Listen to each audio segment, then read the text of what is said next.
In the name of Messiah, the Most High is my rock. The Most High is my rock. The Most High is my rock. Yeah. The Most High is my rock. I keep my Bible on cop. The Most High is my rock. No time for cupcake and the cutling. Hit the streets and start cutting. The Israelites are bubbling. The Israelites are coming. I don't celebrate Thanksgiving. You can keep the stuffing. It's pagan, disdain, it's vain, it's nothing. The European Union about to hit the button. And I feel sorry for you if you think the Lord is bluffing. That's why I hit the booth and I tell the truth. Are you fishing with the truth? Homie, where's your fruit? If the Most High is your rock, don't treat him like a side piece. Come in this truth plan and treat you like a side piece. He's the God of mercy and wrath. So do you want to fly or do you keep the Bible on cop? The Most High is my rock. TK. Rock. The Most High is my rock. The Most High is my rock. The Most High is my rock. In the name of Messiah, the Most High is my rock. The Most High is my rock. The Most High is my rock. Yeah. Shalom. Oh, shalom. Let's try that one more time. Shalom, Israel. Shalom to everybody online. Welcome to another live class. We're here at 8524 South Braeswood Boulevard, Houston, Texas, 77071. Our class times are Monday and Wednesday from 7 to 9, Friday 6 to 8, Saturday 10 to 2. If you're local in Houston, feel free to join us. We have another school in Virginia at 2610 Granby Street, Norfolk, Virginia, 23517. Their class times are Tuesday, Thursday, and Friday from 7 to 9. If you're local in Virginia, Virginia Beach, Norfolk, Chesapeake, Newport News, those areas, feel free to join class with those brothers. Got Priest Kazaki out there. We also have a school in San Antonio at 4219 Centergate Street, San Antonio, Texas. What is that, 78217. They're changing addresses. They're getting a new school, which I believe they got today. So I'm gonna update y'all with that address. All right, so scratch the Centergate Street address. Scratch that. If you like the address to San Antonio, you're getting a new location. They already got a new location, so we'll get that address to you. I forgot to mention that for the updates. All right. Also, we're trying to get things rolling in. And as far as class in San Antonio, since they're relocating, I'm not sure how quickly they'll be getting class going. But for now, like I said, if y'all know anybody that wants to attend class, hit us up, hit me up. I'll get you the information. All right. We're also trying to get things rolling out there in Albuquerque. If you know anybody that wants to get taught, hit us up. Mashaba, he's there. Other brothers are there. So hit us up. That way we can point you in the right direction. Okay. Also from Albuquerque, Mashaba does the Blog Talk Radio every Tuesday and Thursday at 9:30. All right. So 9:30 to 12 every Tuesday and Thursday. You can go to blogtalkradio.com/Mashaba. /Mashaba, MASAHHAHABA. Right, Blog Talk Radio /Mashaba.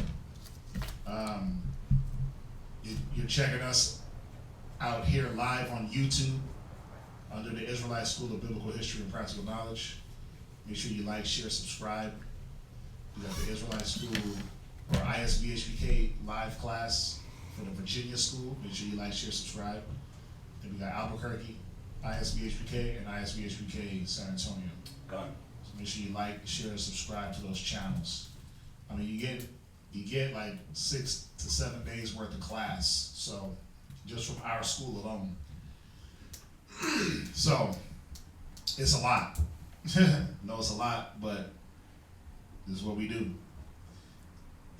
Scriptures talk about idle hands working for much evil. So trying to keep brothers and sisters' minds occupied in the wisdom, the meditation thereof. Right? He that giveth his mind to the law of the Most High and the meditation thereof. When he speaks with understanding.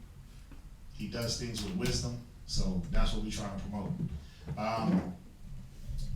We got an upcoming feast, which will be starting on Thursday, the Feast of Hanukkah, the Feast of Lights, the Feast of Dedication. You've probably heard all three names or just one.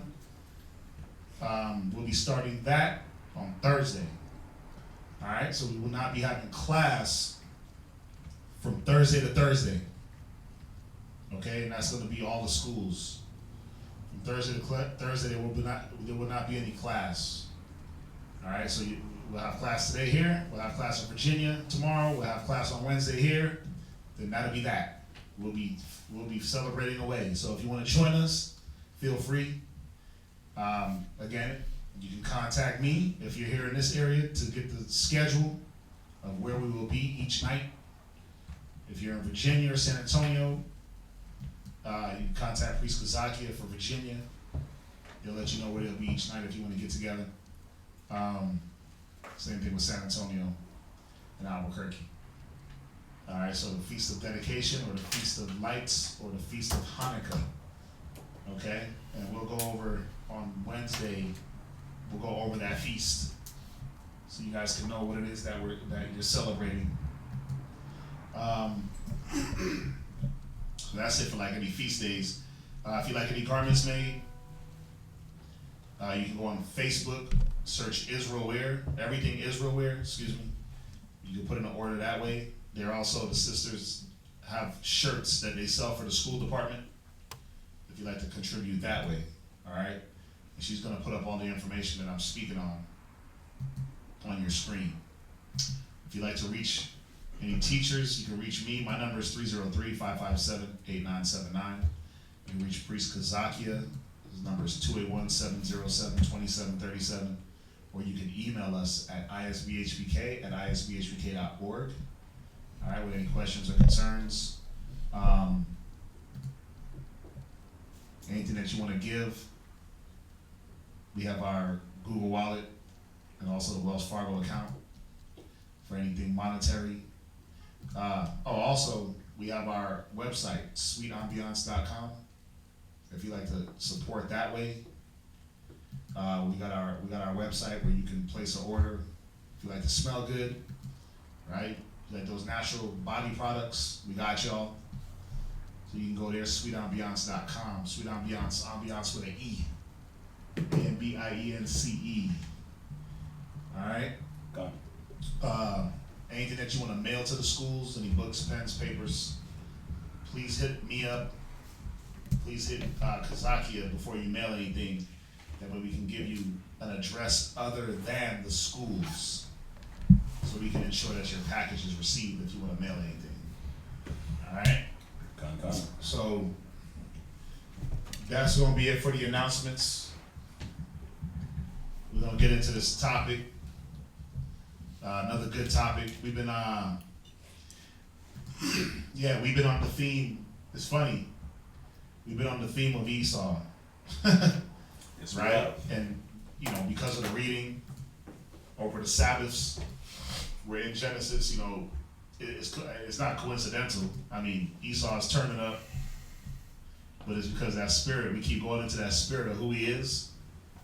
And what's going on is, when you got all these camps in unity going through this Sabbath reading every week and pointing out the spirit of this man and his atrocities and all the things he's done against our people, when you got all this unity happening, it's spiritual. It just shows you that it's a spiritual war, because now he got to turn up. Right? And what does he do? Well, 3 or 4 brothers got shot last week, unarmed. Right? They don't talk about that too much in the news no more. The whole thing with the fake Israelites shooting up that synagogue in Jersey, or whatever they shot up, the Jewish market. It's funny. I didn't even look into that story, man. You know why? Because it's fake news. It's garbage. That dude wasn't no Israelite. Was not. Right? So they pinned that on us because we're turning up in the spirit.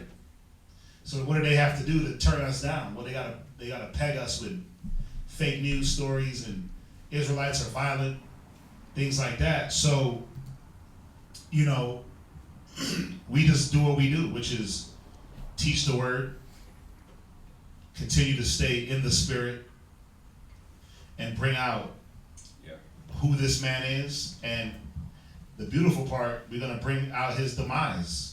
And we always, you know, and we don't always harp on Esau because ain't nothing to really talk about. But that's what's going on right now, so that's what we're dealing with. You got your hand up? Today I seen an article published by CNN about how Donald Trump is trying to pass some type of legislation making Jewish people and of the Judaism religion their nationality rather than being deemed religion. Beautiful. Let them pass all the laws they want. They don't change. It's not gonna, I mean, that, you know, that's why the scriptures say, check this out. Go to Daniel real quick. That's why the scriptures say this. Go to Daniel 7. Not to take away from the class, but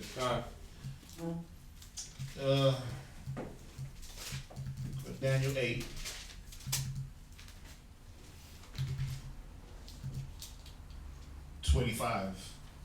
Daniel chapter 8 verse 25.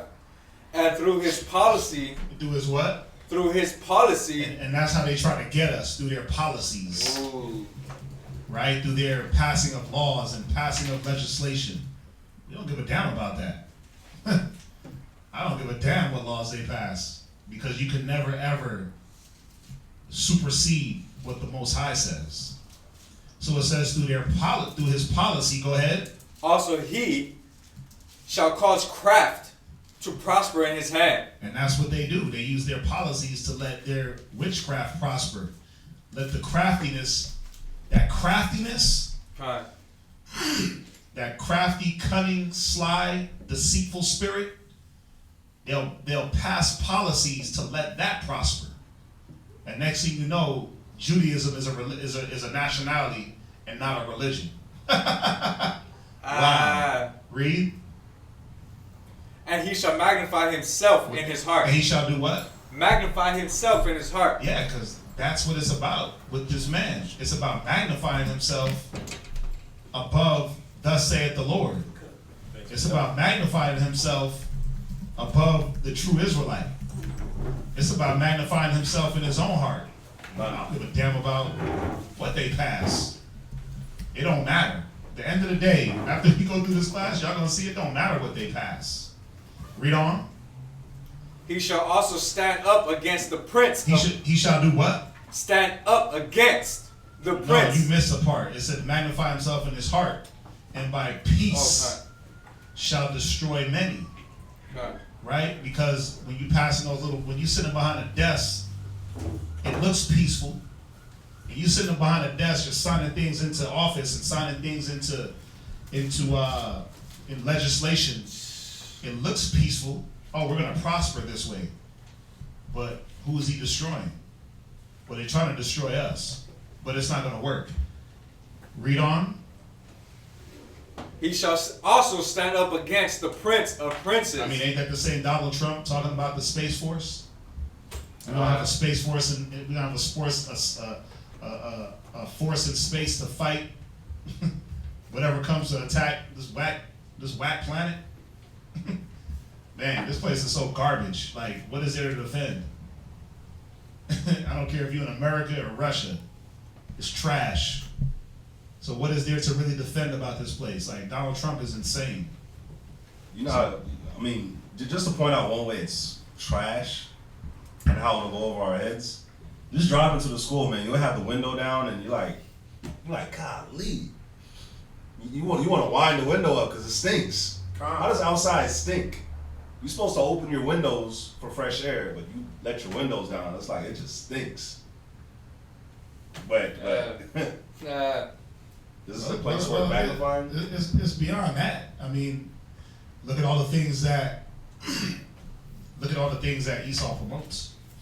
Yeah, man. And those are the very things that they're trying to defend. But they'll paint it as freedom of expression, freedom of speech, freedom of religion, freedom of press, right? Freedom of expression. You can be who you are, be who you want to be. Identify as, you could be a 50-year-old man identifying as a 5-year-old boy, right? I'm free to marry. Love is love. These are the policies that they want to defend, right? So it says they'll stand up against the princes of princes. Go ahead. But he shall be broken without hand. But he shall be what?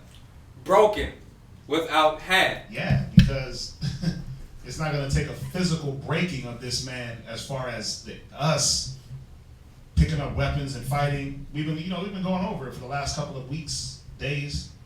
He's going to be broken without hand. It's going to be a spiritual destruction. It's going to be a physical destruction, yes. Yahweh Shai is going to have to come back and strike the first blow and really cripple this man, cripple his spirit, cripple his forces. So Trump can do whatever he wants. It don't matter. As long as you stay fast in this word and believe, it shouldn't matter. Now, if you get fearful and scared, it's gonna matter. Like, oh, wait a minute, you're trying to make our religion a nationality. They've tried a lot of different things to cast us to the side, but what does it say in Ezekiel? No weapon formed against me shall prosper. So that's what we believe. So without ado, I'll let this brother get into his class. Go ahead. Con, man. First scripture we're gonna go to is Ecclesiastes chapter 10 and verse 8. Ecclesiastes chapter 10 and verse 8. And this is gonna be a good class, man, to help us to roll into Hanukkah.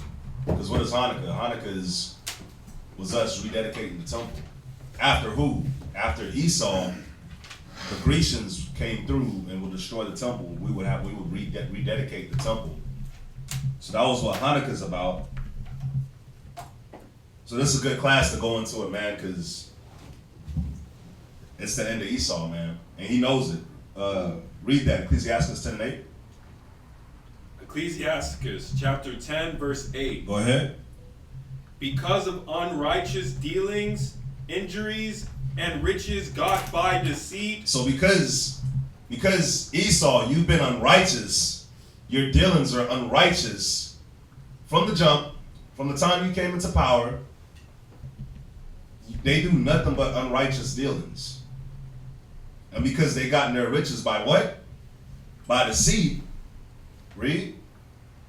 The kingdom is translated from one people to another. There's one thing that I don't know if Esau just doesn't care. I don't know if the white man just doesn't care, or he's oblivious. But the only reason he's in power is because the Most High put him in power. Point blank, simple. It says it through our fall. Yeah, our fall, they gained the riches. Gone. If our fall be the riches of the world, how much more their fullness? So, yeah, you made a statement that Esau didn't care. He didn't care from before he got the riches. Yep. He didn't care when he gave up his birthright, when he sold it for a bowl of stew, raw meat. He never cared. He never considered the importance of what he had by birth. Because it was his birthright. Absolutely. He didn't consider the power that the Most High gave him, the dominion, the things that has now been, at that time, they were translated to us, right? Through Esau selling his birthright to Jacob. And then through our fall, it all went back. It all went back to them, right? Mm-hmm. They got it all back, but they didn't use it. They didn't use the power, the riches. They didn't use it. Right. They didn't use it for the right purpose. And that's why verse 8 is talking about the unrighteous dealings, the riches got by deceit. That's why the kingdom has to be removed from him. And that's the good thing about the Most High, man. He's merciful, and two, he's righteous. So he doesn't just let an unrighteous kingdom just run the earth forever. Ooh. You got stipulations. Yeah. And that's one of the problems with Esau, is that in this kingdom, they believe that they're gonna be here For forever. They feel like they got like another 1,000 more years in them. where show me one wicked kingdom that lasted forever. America is so prideful, they believe that they're gonna be here forever. Like they believe in, when they say God bless America, they actually believe it. They actually believe that God is blessing homosexuality. Like God blessed them with the ability to bang, for a man to bang a man.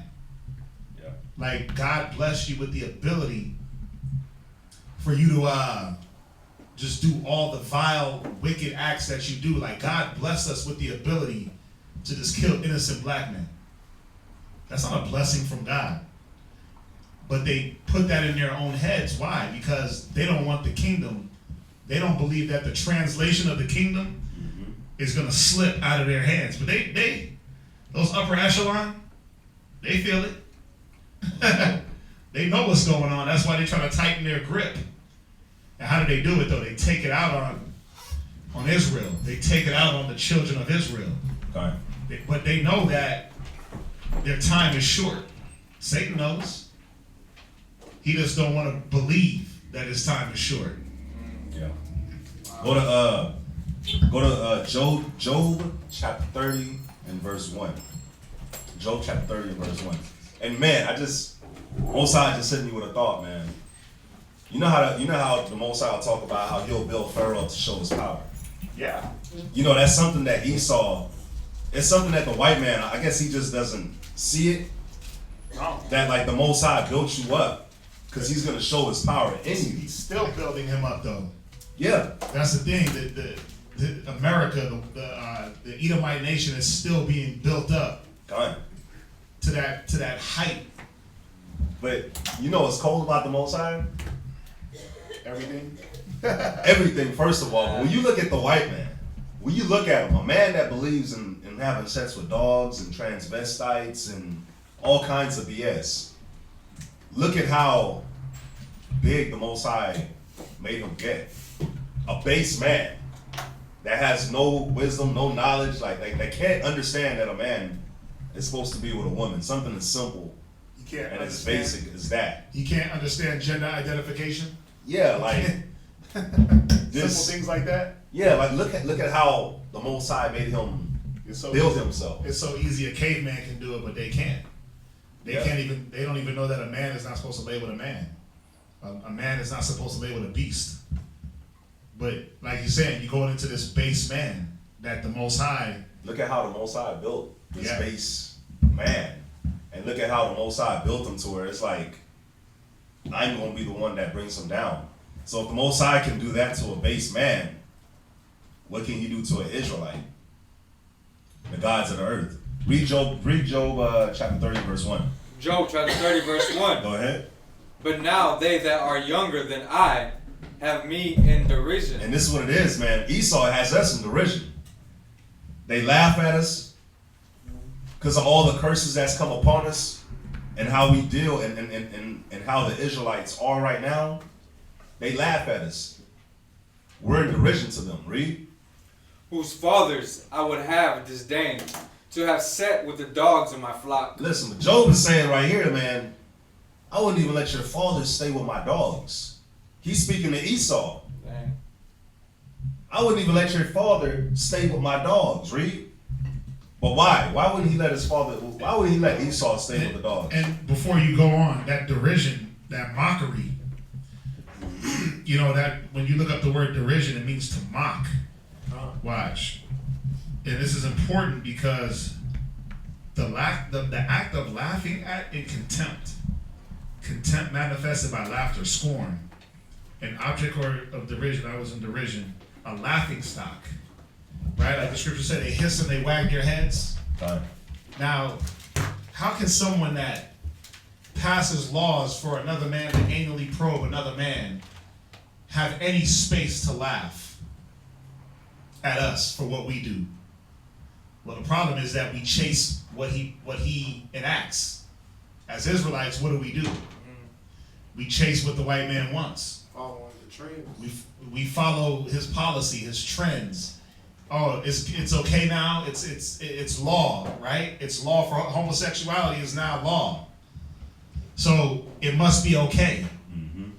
We'll chase his policies. We'll chase his ways of doing things, and then that gives them room to laugh at us because then we take it so far. You know, you got them dudes and all white dudes that are gay, and it's like, oh, you can tell, like, yeah, he's a fag. But then it's sad because you'll see Judah walk down the mall, and you know that he's gay, but what does he got to have on? He got on tight ass sweats with a thong line, right? With his hair in box braids like a woman, with makeup and blush and all those things on, pushing it. Like, we like to push the envelope on things. We like to push the envelope and be flamboyant. We're the real flamers. So what do? They say, damn, we didn't even take it that far. Like, we took it to a level, but then we'll take it and run all the way to the extreme with it. And what do? They'll laugh about it. We're the ones walking through the mall, like, literally, with our jean size 3 sizes too big. It's either we go to this extreme where you'll sag all the way to the front of your briefs are showing. Like, I should never ever see no man's briefs, the front. Right? You'll either do that or you walk around with clothes so damn tight. And I'm talking about men. You walk around with clothes so damn tight on, pants so tight, and then you got the nerve to have them up to your ankles with no socks on, thinking that it's a fashion trend.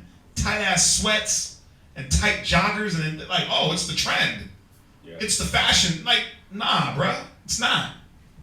Cause we like to take things to so much of an extreme. Now these base animal cavemen people have the nerve. They have the room to now laugh and say, damn, look at them niggas. we took it to a level, but they took it all the way far. That's why the scriptures say, you know, the salt lost its savor. Mm-hmm. What good is it then to be trodden underfoot? Because because we've lost our savor so much, it's like we've literally become useless. Literally useless. So when we walking around the mall, being a certain type of way, or thinking or acting or dressing a certain type of way, which is outside of what the Most High gave us to do, and which is what the base men made us do or gave us to do, we're worse than him. We're literally good for nothing. And man, I saw this interview. I think his name is Crazy Bone, or I think his name is Crazy Bone. Crazy Bone, Bone Thugs. Yeah. Light skin. Yeah. So he was talking about the music industry, right? And he read this article about this guy, and this goes right along with how they have us in derision. And he was talking about how back in the days, you know, rap music didn't used to be how it is now. And he was bringing out how pretty much these record label companies, the top 3, which is Sony, Time Warner, which is Warner Brother, and there was another one, I think it was Universal. Yeah. And it was Universal. They all came together and they called like all the bigger heads into a room, and when they came in, they were like, listen, you sign this paper, whatever is said in here cannot go out. It was at the White House too. Yeah, and so some of them were like, nah, we ain't gonna sign no paper. What is this about? We just about doing music, so they just left. This one dude, he said he signed it because he was curious. So he's listening to the whole meeting. And in the meeting, they're talking about how they're gonna invest into these private prisons. So they invest, with the music company, what all these big label heads did was they invested in these private prisons. Sony, Universal, Warner Bros. They own stake in these big ass private, these private prisons all around America. And what they do is this: they use rap music as a commercial. They made rap music go from, you just talking about how you were living and rapping and flowing, to they made it switch from that into them glorifying crime. And now because they glorify crime, they own these private prisons, or they own these stakes in these private prisons. You got the rappers that's pushing crime in their music, got a whole bunch of young kids that start to follow it, and then they go and they fill up their prison system. So the label company don't just make money off of the rappers, but they make money now off of unfortunately, our kids that get influenced by the music, and they fill up the jail population. They fill it up because it's privately owned, so they want as many of us in jail as possible. Why? The brother was bringing out too how in these places like in the Midwest and the Mideast, these places where like a whole bunch of factories used to be. Yeah. They closed the factories down, and how now these toy factories and all these stroller factories and all that, like it's all in jail now. So now you own these private prisons. You get these rappers to push criminal activities. The young kids get influenced by it and start thinking they're gangsters and they're rappers, and that's all they want to do. And B, they end up going to jail, and they go to jail, and they go and they build your baby strollers, the car seats, the toys, all these manufacturing companies. They're now in jail. Like you're not just in jail making the license plate no more. You're in jail making all these different things that we use. It's a lot of different things that we use right now. Engines. That like car engines, yeah. It's a lot of things that car parts. It's a lot of things that we use that we don't realize is made in jail, but it's made in jail by our people. Free slavery. That's there, free slavery. I read an article too that Victoria's Secret bought stock in that as well. So they're utilizing the hands of the men and women incarcerees to make what they make. It's Fine.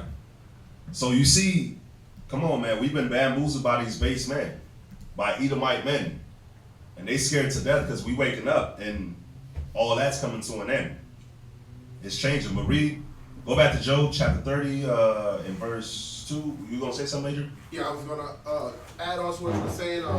Book of Psalms, chapter 44 and 14. Go ahead. It says, "Thou makest us a byword among the heathen, a shaking of the head among the people." Go ahead. So it's like everything what you just said. I actually seen that same clip, and it just made me think about it just made me think about like how everybody, you try to find a way to not fall under that umbrella, but then when you really look at things, it's like everything is under these umbrellas. Like it's nothing that we can technically do that falls outside of it because they have their hand in so many things. So it's like regardless of how we try to maneuver, we're still going to be a laughing stock. No matter, like if you think back how that whole era formulated, it's like, dang, like nobody's seen that coming, but there was people that actually seen it coming, and there's nothing they can do about it. Even the people that knew, it's like we still get laughed at. We still get. There's something that we could have did about it. Just don't be rappers. Well, I mean, rapping, that was another thing he was mentioning. I'm sorry. He was mentioning it never started like that because you remember when rap first started, it was more conscious. It was more militant, like the KRS-One, the Public Enemy. They took that off the radio, right? And then they start implementing that gangster rap, and that's how it became what it is today. Like, they just started pushing that, like they doing now. They push all the crappy music on the radio, and even though you don't like it, after you listen to it so much, it's like, oh, now I'm doing this, or now I want to smoke weed, or now I want to do that. It's how they push it. But now that we know, who's gonna stop being a rapper? That's the question. Now that we're in an information age, right, where you can just dial it up on the Google, like George Bush once said, dial it up on the Google. So now that you can dial these things up on Google, who's gonna really stop making that money? Because that's the thing. Well, you know what the funny thing is?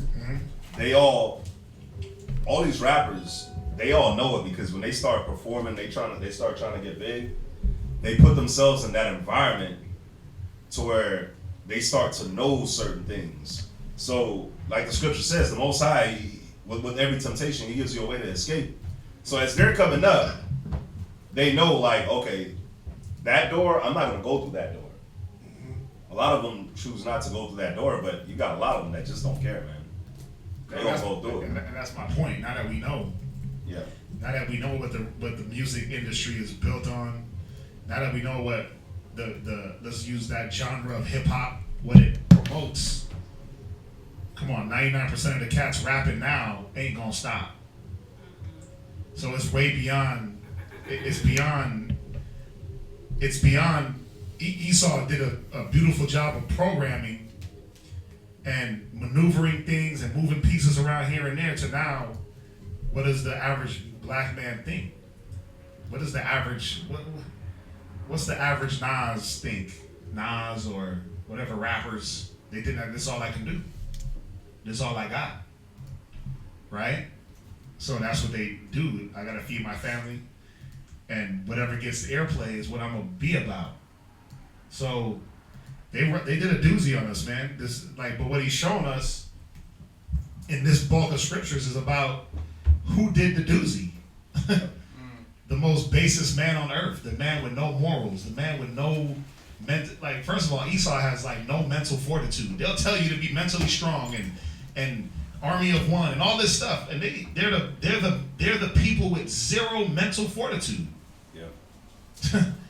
Let the roles be reversed. I said this the other day. Reverse the roles and put them on crack from the 80s till now. Put them on heroin. Put them in slavery. Bro, they would have been wiped out. They would have wiped out just off of suicide. They would have killed themselves. Yeah. They would have killed themselves. They don't have mental fortitude to go through the things that we've been through. But if they're not mentally strong, how come they're mentally outwitting us? You gotta ask yourself, why is Esau able to outwit the most mentally strong people on the planet? Well, it's because, again, they have, when you go to that first scripture, they got the kingdom. They have the riches. They got the blessing of the sword. So That's right. But even with that, no weapon formed against me shall prosper. God. Right? Done. So, Ricardo. I was reading this article earlier in the day. It was talking about how the singers were selling themselves to Satan and stuff like that. And one of the first artists that came out on that article was a man named Robert Johnson from 1920 to 1925. Was a Judah brother from Mississippi, and he made one of the songs that had backlash. It was a 2.5 minute long song talking about how he gave himself to Satan as he's walking with the devil, giving himself to hard liquor and taking a man's woman. And it was crazy about it because around that time, it was how white people were all about Christianity and everything like that. But then this man of the South from Mississippi publishing this song and pushing it out on the radio waves, he ended up getting killed at the age of 27. The allegations of how he got killed was because he was poisoned through an open whiskey bottle. But the crazy thing about speaking on all that is even through our vanity of even at that time, in the 1920s, at that time, how we just turned our backs on the Most High, or even how we just fell into our own lusts and desires and even went into that. Yeah. Even with this scripture, on another note too, with this scripture, Job chapter 30 verse 1 in Spanish, it says in the beginning, it says, pero ahora se ríen. And it's crazy because for the word derision, right here, it talks about, in Spanish, it's talking about how they're laughing. The ríen right here in English is laugh. These young people are laughing at me. Okay. And it's wild. That's what Esau's doing, man. They just laughing at us. Jump to verse 5. Okay. Verse 5. Go ahead. They were driven forth from among men. See, this is what happened to Esau back in the day. This is why they went to the caves. They were driven forth from among men. Read. They cried after them as after a thief. And while we were chasing them up these mountains, we were crying after them, man. Now we don't do that. We want to be with them. We want to join hands in hands with them. But all that is coming to an end. Our people's waking up. Even if our people, man, even if they haven't woken up to being Israelites, or down or agree with what we're saying, our people still nah, y'all ain't, because of all the information that's coming out, our people still looking at Esau man, y'all are trash. y'all are trash. I might not agree with what the Israelites are saying, but y'all are still trash. Everybody's turning their backs on them, like it says in Obadiah. Obadiah? I was just gonna ask when you were talking earlier, could we use that scripture in Deuteronomy 32:21 that talks about the Most High provoked us to jealousy? Oh, I'm actually gonna go there. Oh, I'm sorry. Alright, good. Read verse 6, brother. Okay. To dwell in the cliffs of the valleys, in the caves of the earth, and in the rocks. So we chase these base men into the valleys, into the caves of the rocks. Read. Among the bushes they brayed, under the nettles they were gathered together. There were children of fools. They were children of who? Fools. Go ahead. Yeah, children of base men. And you see that all the way from when we read in Genesis 25, you see how base the first man Esau was. Their first forefather, their first progenitor. He was so base that he sold his whole lineage away for raw meat. God. What did he do? He went off and broke the laws and married women of the nations that he wasn't supposed to marry. And then try to make up for it by marrying different women of other nations he wasn't supposed to marry. You see how his anger, his own brother had to run from him, Jacob, had to hide from him for 20 years. Because he was an angry man, he was base, he was emotional.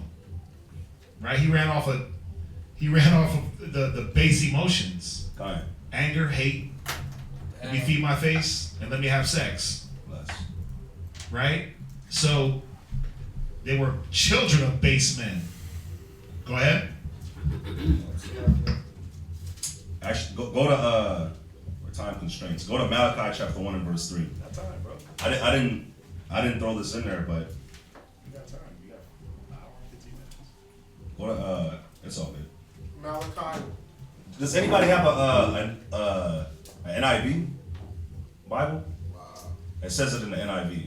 Read it. I got it. What do you need? It's Malachi 1 and 3. Read Malachi 1 and 3. Malachi chapter 1 verse 3. And I hated Esau and laid his mountains and his heritage waste for the dragons of the wilderness. So the Most High says that he hates Esau and he laid his heritage waste for the dragons of the wilderness, right? And when we were reading in Job, it talks about how we chased them into the valleys, into the clefts of the rocks. So when it says the dragons of the wilderness, right? Y'all ever wonder why Esau loves dogs so much? Why they love their dogs? Esau tongue kiss a whole dog. Yeah, Wow. I saw that. I'm going to read it right here. Read it in the NIV. So this is the Malachi 1 NIV. and 3. It says, but Esau have I hated, and I have turned his hill country into a wasteland, and left his inheritance to the desert jackals. Y'all know what a jackal is? Yeah. Like a dog, wild dog. It's a dog. Esau grew up with dogs, man. We chased him into the mountains, into the clefts of the rocks, and he was around what? Dogs. That's why, what is their famous saying? Man's best. Oh, it's man's best friend. Gone. I thought the Most High was man's best friend. But remember, going back into Genesis 25, two manner of people, Time. two manner of nations shall be separated from thy womb, from thy bowels. Like, he believes that animals are his best friend. Dogs? And That's cold. And you know, just on Desert jackals. even if you don't have an NIV, if you have a Strong's Concordance, look up dragons in Malachi 1 and 3, and it's gonna say a female jackal. But a jackal is a dog. So this is the thing. And this is just to go back on people that say that the white man is the Arabs. I don't think I've ever seen an Arab with a dog. I'm being honest. They have them. I know Arabs got dogs, but I don't think I've ever just seen an Arab with a dog. Not like how Esau has them. But Esau? Licking their ice cream and drinking from their baby bottles. Yeah. Right? And Licking them in the sucking their face. tongues. Yeah, sleeping in the bed with them. Yeah. Like, you have Edomites come up to the cart like, yeah, this is my baby. This is my son. I'm like, damn, that's a hairy son. Oh, that's your lab. That's your chocolate lab. Oh, he sleeps in the bed with me. He takes a bath with me. He does that. I'm like, what? Come on, man. You see them in the mall, like bringing their dogs to take Christmas tree. Christmas photos with Santa. And they push them in strollers. No, it's real. Yeah, they push their dogs. They push them in strollers, Yeah. right? Or they dress them up like little boys and little girls and put barrettes in their hair. Because this is Esau's heritage, man. This is their custom. That's funny. It's not. No, I'm saying it is. I seen this picture of Tom Brady, his wife, and one of the childs and their dog, and in the snow walking. And then Tom Brady was pushing the stroller with the dog because they don't want to freeze Let it. the dog get cold, but the baby is walking. Kind. Oh yeah, I've seen people put. Caucasian. That's why Esau puts their children on leashes. They'll put their kids on a leash. Like, come on now, because they're used to walking them dogs around on leashes. You got to see it, like he said. We have a business in a mall that is Middle Eastern, heavily Middle Eastern populated. Saudis, Pakistan, India. You don't see these people walking around with dogs. Nope. I've yet to see, unless they real bougie and trying to be like, they'll walk around with like a little Pomeranian or a little Yorkie. At least a prestigious dog, I guess, if that's what you. Yeah. But you don't really see these people walking around with dogs like that. But Esau, oh come on, man. He loves See, dogs. he walked through with his pit bull, not even a service dog. Remember we was in Baybrook one day. He walked through with this big white pit bull. This dog just took a crap in front of Build-A-Bear. Bloop. I'm talking about a man-sized crap. Oh, it made the whole hallway stink, and he just looked like, huh? That's what they do, and just walked off like it was nothing. Left a pile, a hot steaming pile, because that's how. If you look at the way Esau treats their animals, it's like they can let them poop anywhere in their yard. Just let them off the leash, let them go bang anything, let them poop everywhere, let them eat anything, because that's Esau's mentality: run free, just pop a squat wherever you can. Yeah. Right? Pee anywhere on any tree, mark your territory. That's what they're on. That's what the women do. There's videos that flying through the internet of white women in the grocery stores or something. Just dropping a deuce. It's gonna drop him. That's horrible. You know, just on this dog subject, man. So my little sister, she graduated high school last year, and when she graduated, I was in the mall. This dude came up. And he was like, oh yeah, you went to Taylor? I went to Taylor. So the dude was like, man, did you hear about that video that's going around? I was like, nah, what's the video? Long story short, he shows me a video, and it's an Edomite 18-year-old girl letting her dog do her dog. She was letting her dog do her thing to her. Yeah. And she posted that. And that video went viral. Think about all the movies where they have all these sexual innuendos with animals, where it's like the peanut butter. Think about Family Guy. Dog licking peanut butter off of you. That's Esau promoting that. Yeah. Right? Oh, they always make like peanut butter jokes when it comes to dogs. Because why? They know dogs like peanut butter, and it doesn't matter where you put it, the dog is gonna be licking.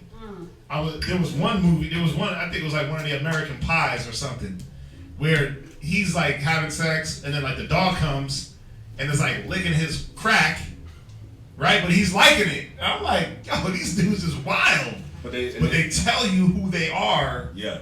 In their movies, we keep saying it, man. Like you debate who Esau is. Look at things on a broad spectrum. They show you who they are through their media, through their music, through. All you gotta do is go through. You know what you gotta go through and look at. You can ever pull it up. Look at the crimes that they do. Yeah. And then look at the laws that they pass to try to erase some of those crimes. Like, now it's okay to lay with animals, right? Now it's okay to marry your dog, your dolphin. Why? Because they're just going back to the base mentality that they were brought forth from. They're just going back to that base mentality. Think about it. They have like communities that they promote animal sex.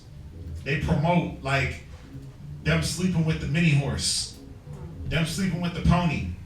Like I was watching one, the lady said, yeah, I just bent over in the pool to test the water. She bent over, but she was about to go swim naked. See, that's another thing that they like to do, run around butt ass naked, like wild animals. She was about to go swim naked and bent over, and Fido just came behind her and start doing his thing, and she didn't stop him. Right? So then now her and Fido have they got a love triangle between her husband, and Fido. Wow. And he likes to sit back and watch. I mean, is that not a base man? Is that not a base man? Like, how far to the bottom do you gotta be to get pleasure from seeing your wife have sex with a dog or a horse? Gone. You base is below the base. Gone. Right? But that's why the Bible calls him the vilest man on the earth. Gone. Right? Go ahead, where we at? Read Malachi chapter 1 verse 3 again. Malachi chapter 1 verse 3. Go ahead. And I hated Esau, and laid his mountains and his heritage waste for the dragons of the wilderness. Gone. So remember, the dragons of the wilderness, the dragons, when you look it up, it talks about, it says it's jackal. Jackal's a dog. So Most High gave his heritage to dogs, man. So again, what Arab do you see loving their dogs like how Esau loves their dogs? That's always something that us as Israelites, we always wonder, like, how come they love their dogs so much? How come they like dogs so much? I never understood it. Like, why do they like red meat so much? Raw, medium rare? Why do they like dogs so much? Why do they love to hunt? Yeah. Why do they like to just be out in the world? Well, the Bible tells you why. That's their mannerisms. That's the way they're built. That was built into them from the very jump. Yep. I get to see Esau, man, the first Edomite, Esau, running around, just running through the forest, him and a Labrador. Yeah, him and his dog. He just hairy chested with like literal figs around his member, or just running around naked. I wouldn't doubt it. Nah, Jacob wouldn't. Nah, they wouldn't have that. Isaac wasn't gonna have that. Like, nah, you better put on some damn clothes, boy. Right? We got laws to keep around here. But I wouldn't doubt it, man. When he got off on his own, he was just out there, man, slaughter something, eat his heart. Just imagine, look at Bear Grylls. That white boy, when they drop him into the most remote places on the earth. Why? He just eating raw animal eyes, talking about his protein and eating bugs out of trees and eating raw fish. And you know, it's the best one I seen of Bear Grylls. He got dropped off in the Sahara Desert. He lived in a camel? Dude, nah, man. Cause that was my best snake. He killed the snake. And when he killed the snake, he cuts the head off, buries the head. Because of the poison. And then he pushes everything out the body of the snake. Oh yeah. And then he pees inside the snake. To purify it or something? And then he ties it and he walks around it. And then he's like, this is gonna be good. You can do this when you're about to run it. When you have no more water. Yeah. You can keep drinking. You can drink your pee up to 3 or 4 times. Yeah, before it kills you. Yeah, so I'm like, damn, bro. So you didn't even rinse the snake out. Well, not that makes a difference, but you gonna cut the head off of a snake, push everything out of his body, still bloody and gooey and pus and all that in the snake. Yeah. You gonna pee in that, and then you gonna drink that later, bruh. Save it for later. My favorite one was when he killed the camel and lived in it for the night. He killed the camel and lived in the bloody carcass. God. I mean, but the Israelites. But they call that survival tactics. We call that, nigga, you crazy. We call that filth. Filthy, disgusting nastiness. We call that lack of faith. Right? We call what they do lack of faith. So the just shall live by faith. So I'm stuck on a desert. I ain't finna drink no pee. I'm praying to the Most High for water because He's going to deliver. I'm not drinking my urine and doing all that weird stuff. Living inside camel carcasses, drinking the water out of the camel. But they'll justify it like this is survival. Because of that base mentality, that wild mentality of living in those clefts, living in those rocks. They had to do that stuff. They had to survive that way. Yeah. Where we at? We're gonna jump to that's disgusting. Let's jump to Obadiah chapter 1 and verse 5. We're gonna read Obadiah chapter 1, verse 5 and 6. That's disgusting. I didn't see that one. I see the one when he strung a goat's eye. He strung it with his shoes lace and dipped it into the hot spring and boiled it. bit into it, it just oozed out. Protein, he called it. Yeah, protein. What was that scripture? It's Obadiah chapter 1 verse 5. Okay. Everything is protein to Esau. Everything. Obadiah chapter 1 verse 5. Go ahead. If thieves came to thee, if robbers by night, how art thou cut off? Yeah, read.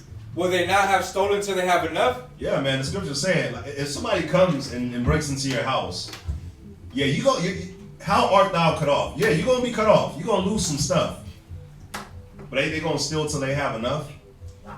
It's like, yeah, we're gonna steal and like, oh, we can't carry no more. Yeah. Right? Let's get up out of here. We got our fill.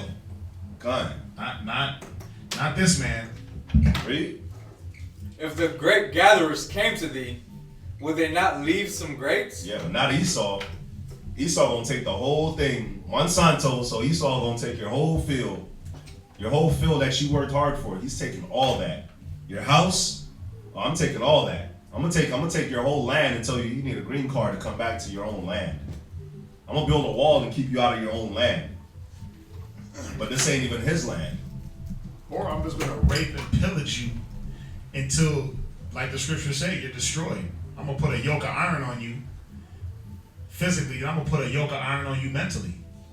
I'm gonna rape you and rob you and pillage you until now I don't have to even physically do anything. All I gotta do is just dangle a paycheck in front of you. All I gotta do is, when you start to unify, all I gotta do is promise you wealth in a car. All I gotta do is give you the next best iPhone. Niggas will sell you out for an iPhone these days. Gone. All I gotta do is promise you a record contract. Ooh. Yeah, you're gonna be the next best thing, baby. Sign here. That's it.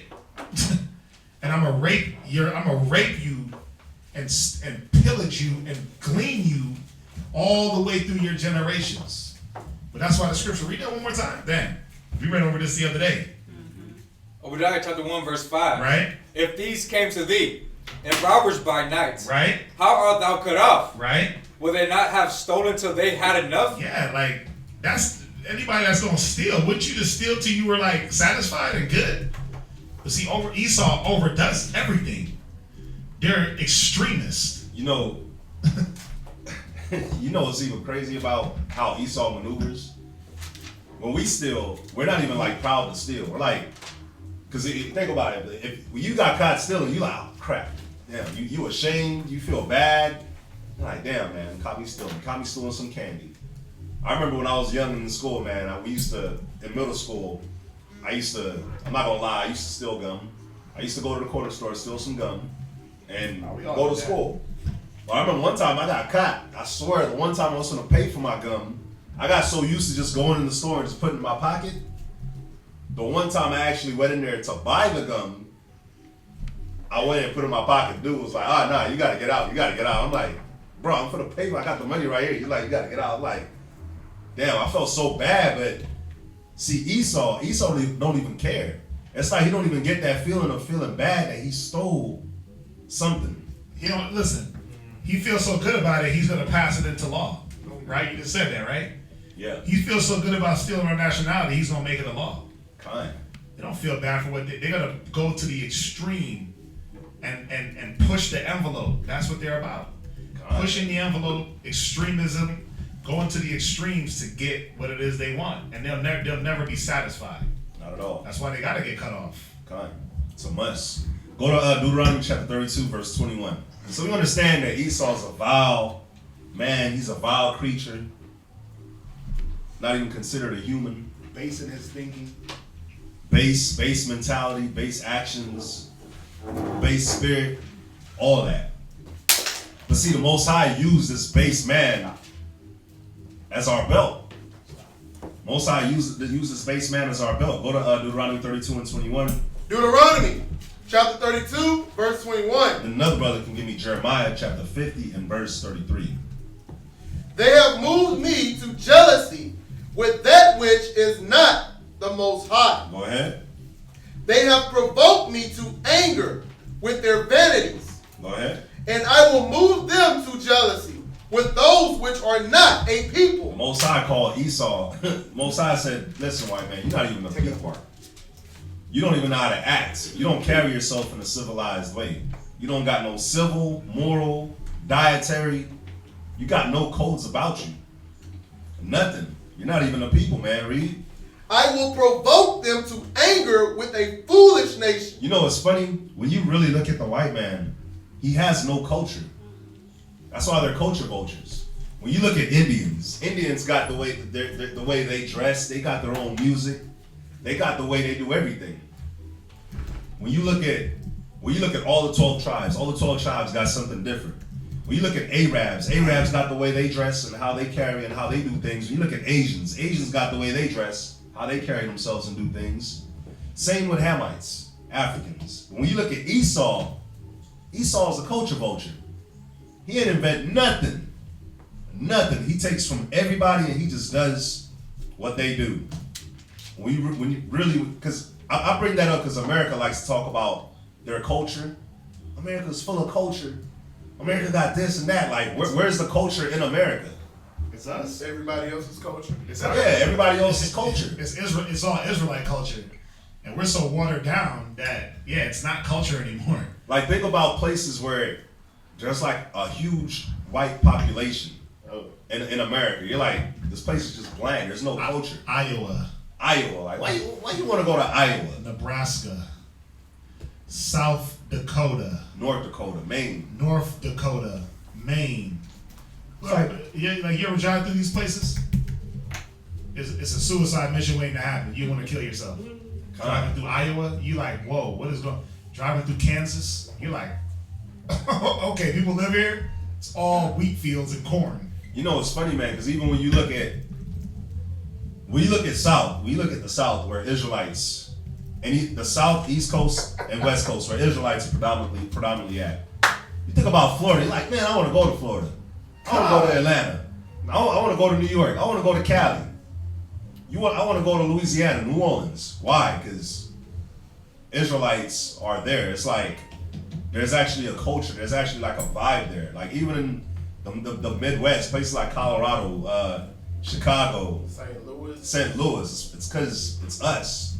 It's us. Like ain't nobody trying to go to Iowa and Maine and Wyoming. Like for what?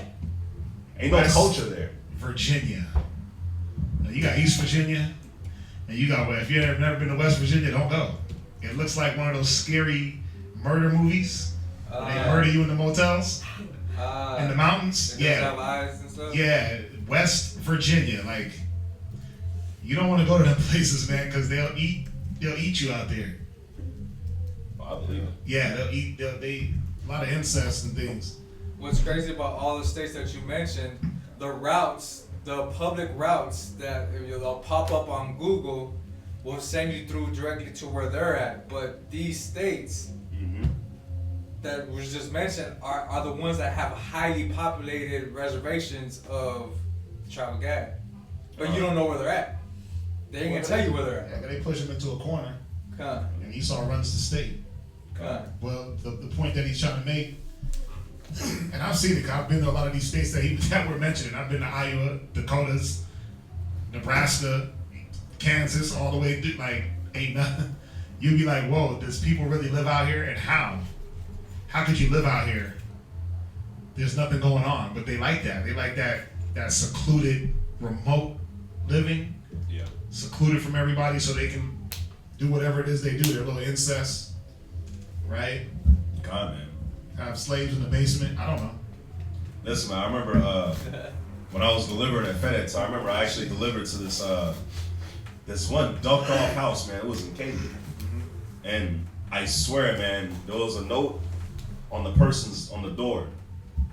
You could tell it was like an Edomite spot. It looked like a wilderness, trees, high grass, broken down house. And the note on the door said that any abandoned child will become slaves. I swear. Whoa. This was in Katy. Any abandoned child will become slaves? Any child abandoned or left at I think it was any child left at this doorstop will become a slave. Damn. Yeah. Be careful. Damn. That was in Katy, man. That was in Katy. Go to Jeremiah chapter 50 and verse 33. Jeremiah chapter 50, verse 33. Go ahead. Jeremiah chapter 50, verse 33. Thus saith the Lord of hosts, the children of Israel and the children of Judah were oppressed together. And ain't we not? Ain't we not oppressed together by this man? Read. And all that took them captives held them fast. They refused to let them go. Yeah, man. Esau will not. Esau don't want to let us go. But and you know what the lovely thing about it is? Esau's not looking at skin color, eye color, he don't care no more. beard color, hair color. He's like, you ain't me, so guess what? You going in slavery. You're a so-called Negro, Hispanic. He's not even as foolish. He threw that out there for us to get caught up on, the whole skin color thing, right? The whole I got this right here, the Willie Lynch letter. They use it to their advantage to get us to stumble on the word and to stumble on what we should be coming back to, which is unity. Yeah. But you think they care about your skin color, like how dark you are, or how light you are, or how much of a Mexican you are, or not? They're like, man, you ain't one of us. God. So you going in slavery. You're not us. You're who you are, which is a child of Israel. So they're not even discriminating to a level. I want y'all to grasp what I'm saying, where they don't care what your skin tone is. They don't care your age. They don't care. They're not caught up on the things that ignorant Israelites get caught up on. We get caught up on how dark you are. Well, you too dark. Well, you too light. Well, you got freckles. Well, he got green eyes. How can he be an Israelite? They're like, bruh, we know what we want to get enslaved. Yep.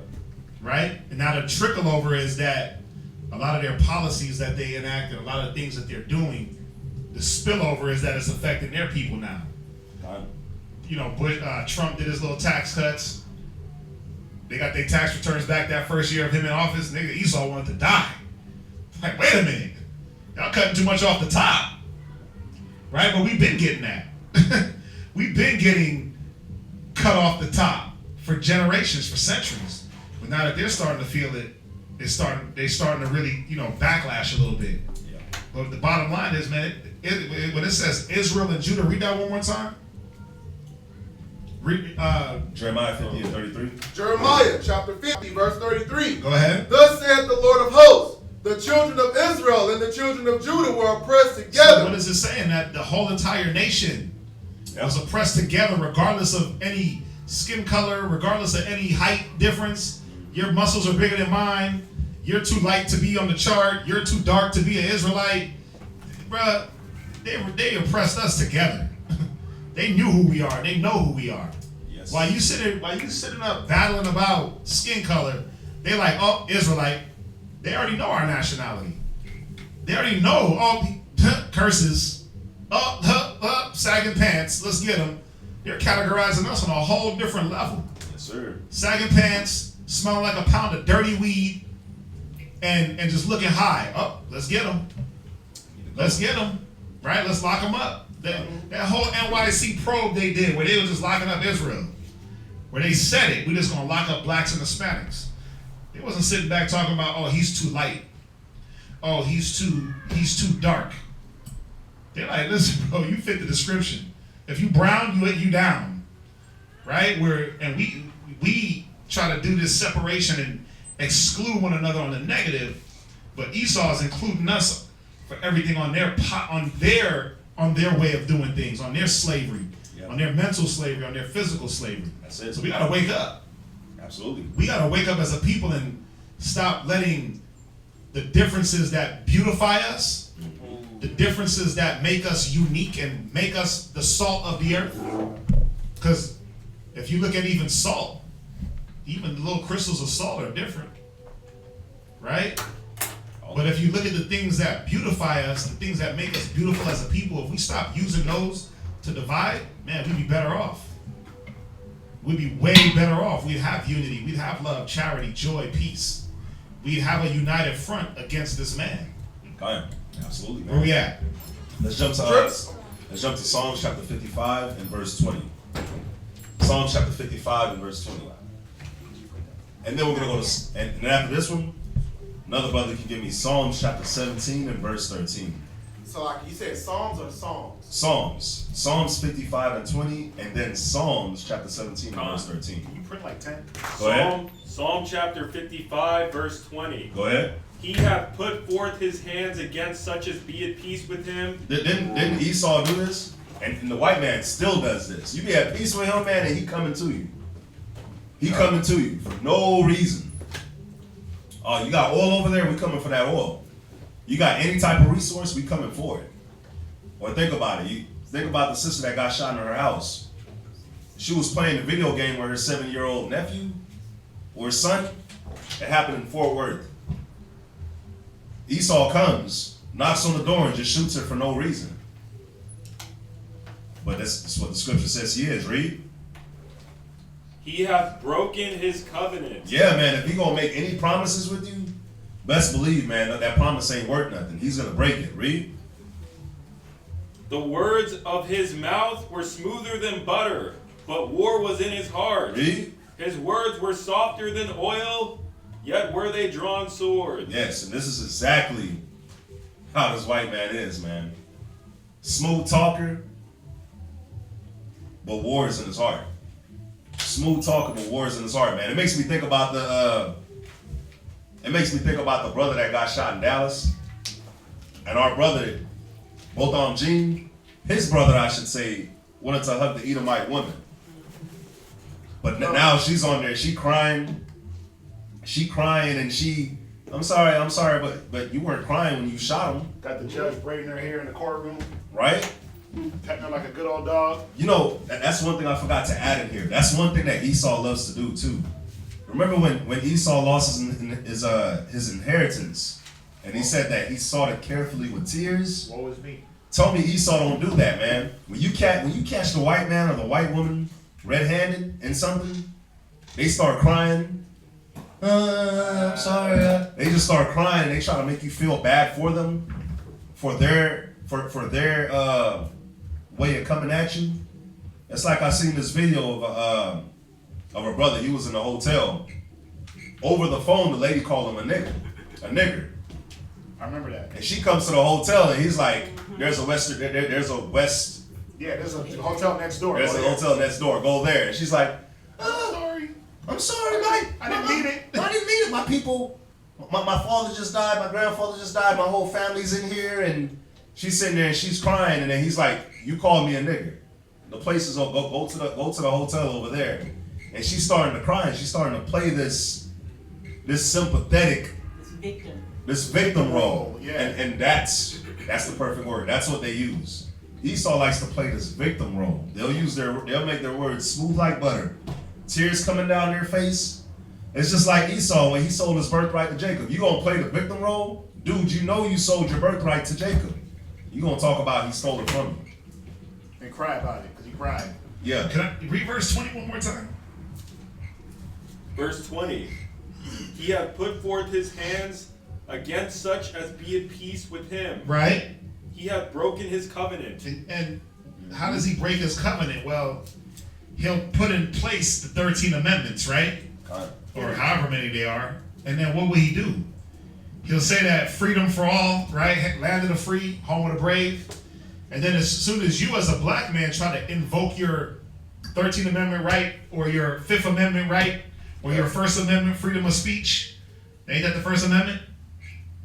Freedom of speech, freedom of press. Yeah. Amendment 2 is like the right to bear arms. I don't know, I don't care. But because I'm not gonna sit there in front of Esau like, I know my rights. I ain't got rights. But see, he'll have all these 13 amendments and all these different laws in place, and as soon as you say, well, what about this law? What does he do? He finds a way to go against his own laws to keep you oppressed. You gotta look into that 13th Amendment. That 13th Amendment tells you that if you're in jail, you're a slave. You gotta read into these amendments where by law, you're now property of the state, so now you can be a slave. They can put you to slave use. So guess what? Through his policy, he caused craft to prosper. So when they got niggas in there working on assembly lines in jail, I don't bat an eye. I'm like, well, it's what you signed up for when you believed in the 13th Amendment.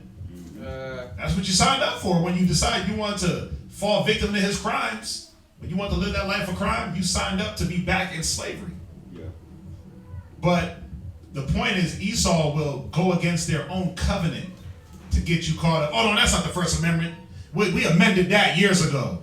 Or you don't fit under the amendments. Because why? You're only 1/3 of a man or 2/3 of a man? According to the Constitution.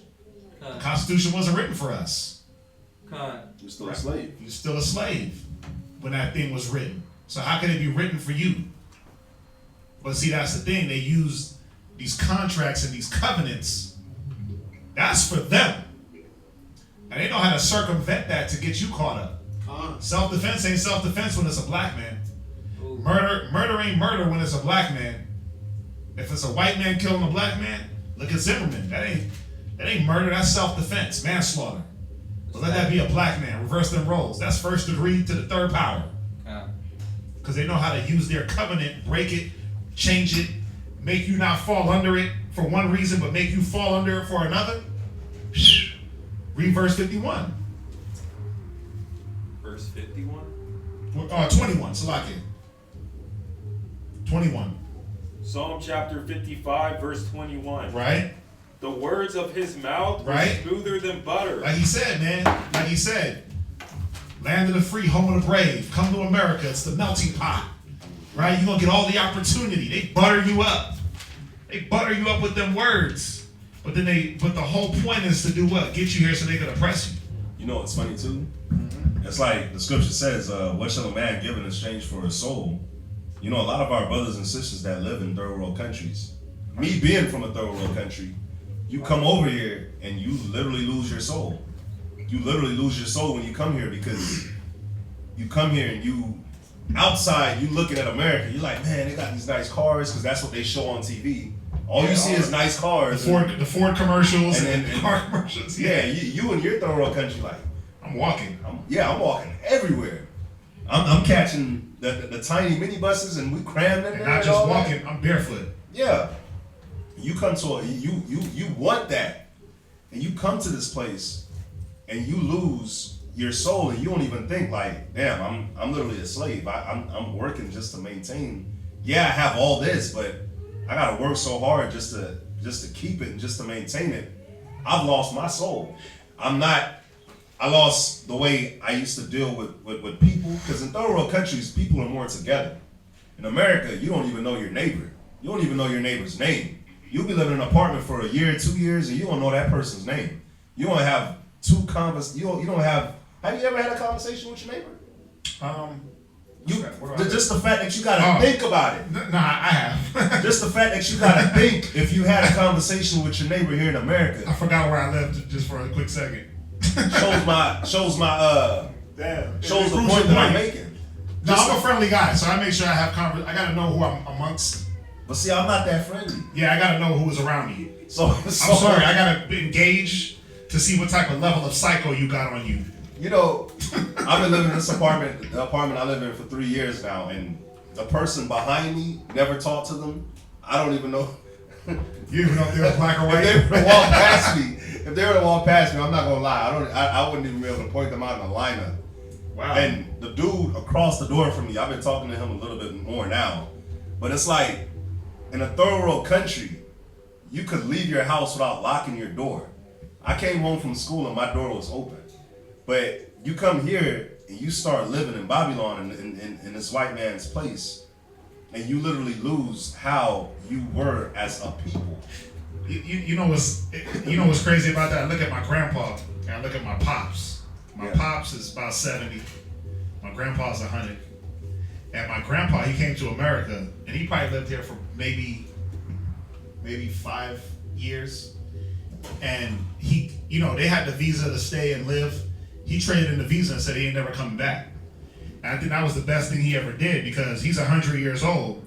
My pops is 30 years younger than him, but looks like he's 100 years old. Yeah. Because he stayed in America almost his whole life and has been beat down by the American way of living, which is money, get money, get money, get money. You don't have enough money to get this, but you got to work all these. You got to kill yourself at work. You don't have time to even spend the money. It's this vicious cycle, and it beats you down health-wise. My pops done lost all his teeth. I'm like, bruh, you got to get it together. He looks sick, right? He used to be a good-looking dude, man. He used to be he used to go play ball every day, soccer. He used to eat good, but he came to America and got caught up in that vicious hamster wheel of work, keeping up with the Joneses. Now look at my grandpa. My grandpa's waking up every day and feeding his birds. Yeah. Living in Jamaica, just not carefree, cup of tea, reading his paper, and feeding his birds. And I'm like, I want that. I don't want to live under the constraints that America tells you got to live by. And we don't have to. You don't have to live by the American constraints and get caught up keeping up with the Joneses and gotta have, kill yourself with 80 jobs. That was always the stigma. And Jamaicans got not one job, 2 jobs. I got 3 jobs, right? Because I gotta keep up with that American way of living. And another thing here about the mentality that's 3 jobs is you work your tail off, and then when you get old, you get to travel. That's BS, man. Remember, we're Jacob. We're plain men dwelling in house in tents. We're not Esau that likes to that likes to be in a man of the field, that likes to be in the world. Like, don't get me wrong. Like, I wouldn't mind traveling, but when people are like, I want to go to Rome, I'm like, for what? Like, you want to go to Spain? I'm like, for what? But that's what they put in our people's minds. So you work your tail off, and then when you get older, you retire. It's like, oh yeah, now I'm gonna go on these vacations. I'm gonna go travel and do all this. I want to go to Rome. Answer me. But the thing is that when you're old, think about it. When you're old, I'd rather live like your grandfather's doing. Yeah, like chill. Just free. Like, nah, I don't gotta worry about working in retirement so I can go visit some white man. I don't give a damn about that. I would rather know that I'm old. I can wake up, or like my grandfather is in Jamaica right now, right? Like, he wakes up, they're poor and everything, but he has so many friends that'll come and visit him. Right, And that's the they'll thing. walk and they'll go to the damn to the soccer field. They'll go run a little bit, kick the soccer ball, kick the soccer grandpa's ball young. around. And it's like, but he's in his 70s. Oh, okay, that's good. But that ain't happening here. Yeah, because they beat you down with everything. A 7-year-old man here can't even barely bend his knees. Yeah, Because man. all the food he ate, all the bad food he ate. So, It's a yeah, difference. you got to see there's a difference the way even America operates, Yeah. the way Esau promotes what is a good life. Right, where we at? Go to Psalms chapter 17 and verse 13. And then another brother give me Psalms 105 and 25. Psalms chapter 17, verse 13. Go ahead. Arise, O Yahweh, disappoint him, cast him down. Because best believe, white man, this is what's going to happen to you. All of y'all. All the Edomite countries, America, Russia, all of Europe, the Caucasus, the European Union, all y'all. Y'all finna get disappointed real quick. Read. Deliver my soul from the wicked, which is thy sword. Because see, the Most High used y'all as the belt for us. The Most High used y'all against us. But the thing is that y'all took it too far. So read Psalms chapter 105 and verse 25. We messed up. So we had the judgment was slavery. The Most High used the white man to put us in slavery. Like he did the Babylonians, like he did the Persians and Medes, the Syrians, like he did all these other nations. But there's a difference between what they did and what y'all have done. Read verse 25, Psalms 105, 25. Psalms chapter 105, verse 25. Go ahead. He turned their heart to hate his people. See, the Most High will turn those nations' heart to hate us. And then he will use them to conquer us. But see, Esau, you've always hated us. Always. And remember, Jacob was his own people. They were brothers. And we're brothers. But you've always hated us. Most High turned all these other nations' heart against us. But you've always hated us. You've always wanted to do this, do what you've done to us. And that's why now when the Most High gave you that opportunity, you did exactly what you wanted. Because you have the book, and you have everything, the laws, the statutes, and the commandments on how you're supposed to treat a servant But you took it way too far. You used your servant with usury, overworked, didn't pay, you whipped, you beat, you robbed, you raped, you murdered, you did it all. But you had the scriptures on how you were supposed to treat a servant, and you ain't followed it. You did what you wanted to do. And you're going to pay for it. Go to Isaiah. Finish that, and then another brother give me Isaiah chapter 47 and verse 6. Psalms chapter 105, verse 25. He turned their heart to hate his people. Go ahead. To deal subtly with his servants. And y'all have dealt way worse than subtlety with us. Go to Isaiah 47 and 6. Isaiah chapter 47 verse 6. And then another brother give me Deuteronomy 27 and 17. Okay. Isaiah chapter 47 verse 6. Go ahead. I was wroth with my people. So the Most High was wroth with us. Khan, we broke his statutes and commandments. Read. I have polluted mine inheritance. Go ahead. And given them into thy hand. And the Most High, he gave us into your hands. Read. Thou didst show them no mercy. They didn't do what? Didn't show them no mercy. Man, y'all ain't show us no mercy whatsoever. You know, white folks, when you bring this out, white folks like to be like, what about the white folks that was in the underground tunnel that helped y'all? It's only like a few of them. You're talking about a whole race, a whole nation. And there's only a few of y'all that decided y'all were going to help? That y'all were going to do something? Read. Upon the ancient hast thou very heavily laid thy yoke. Upon the ancient, man, they put a very heavy yoke on the ancient. And how did they do that? Because our elders are supposed to teach us. But what they do, man, they destroyed our elders. The leader, because of our leaders, our people suffered. So our supposedly ancient and elderly people, first of all, the people that they give us to be ancient and elderly people are complete trash. Like how's Jay-Z considered to be a leader in our community? How and why? Why is his name brought up for anything? Popularity, money. It's because he got money. And it's like the scripture that you pulled in 2 Maccabees, man, where it talks about how they use these famous people. They use the ancient men To sway the people, yeah. They use these, and that's what they did. So yeah, man, you've shown us no mercy. Read Deuteronomy 27 and 17. Deuteronomy chapter 27, verse 17. Read. Cursed be he that removeth his neighbor's landmark. Not only did you show us no mercy, but you took us out of our land and you gave our land to yourselves. And you say that we're Africans. You remove our landmark.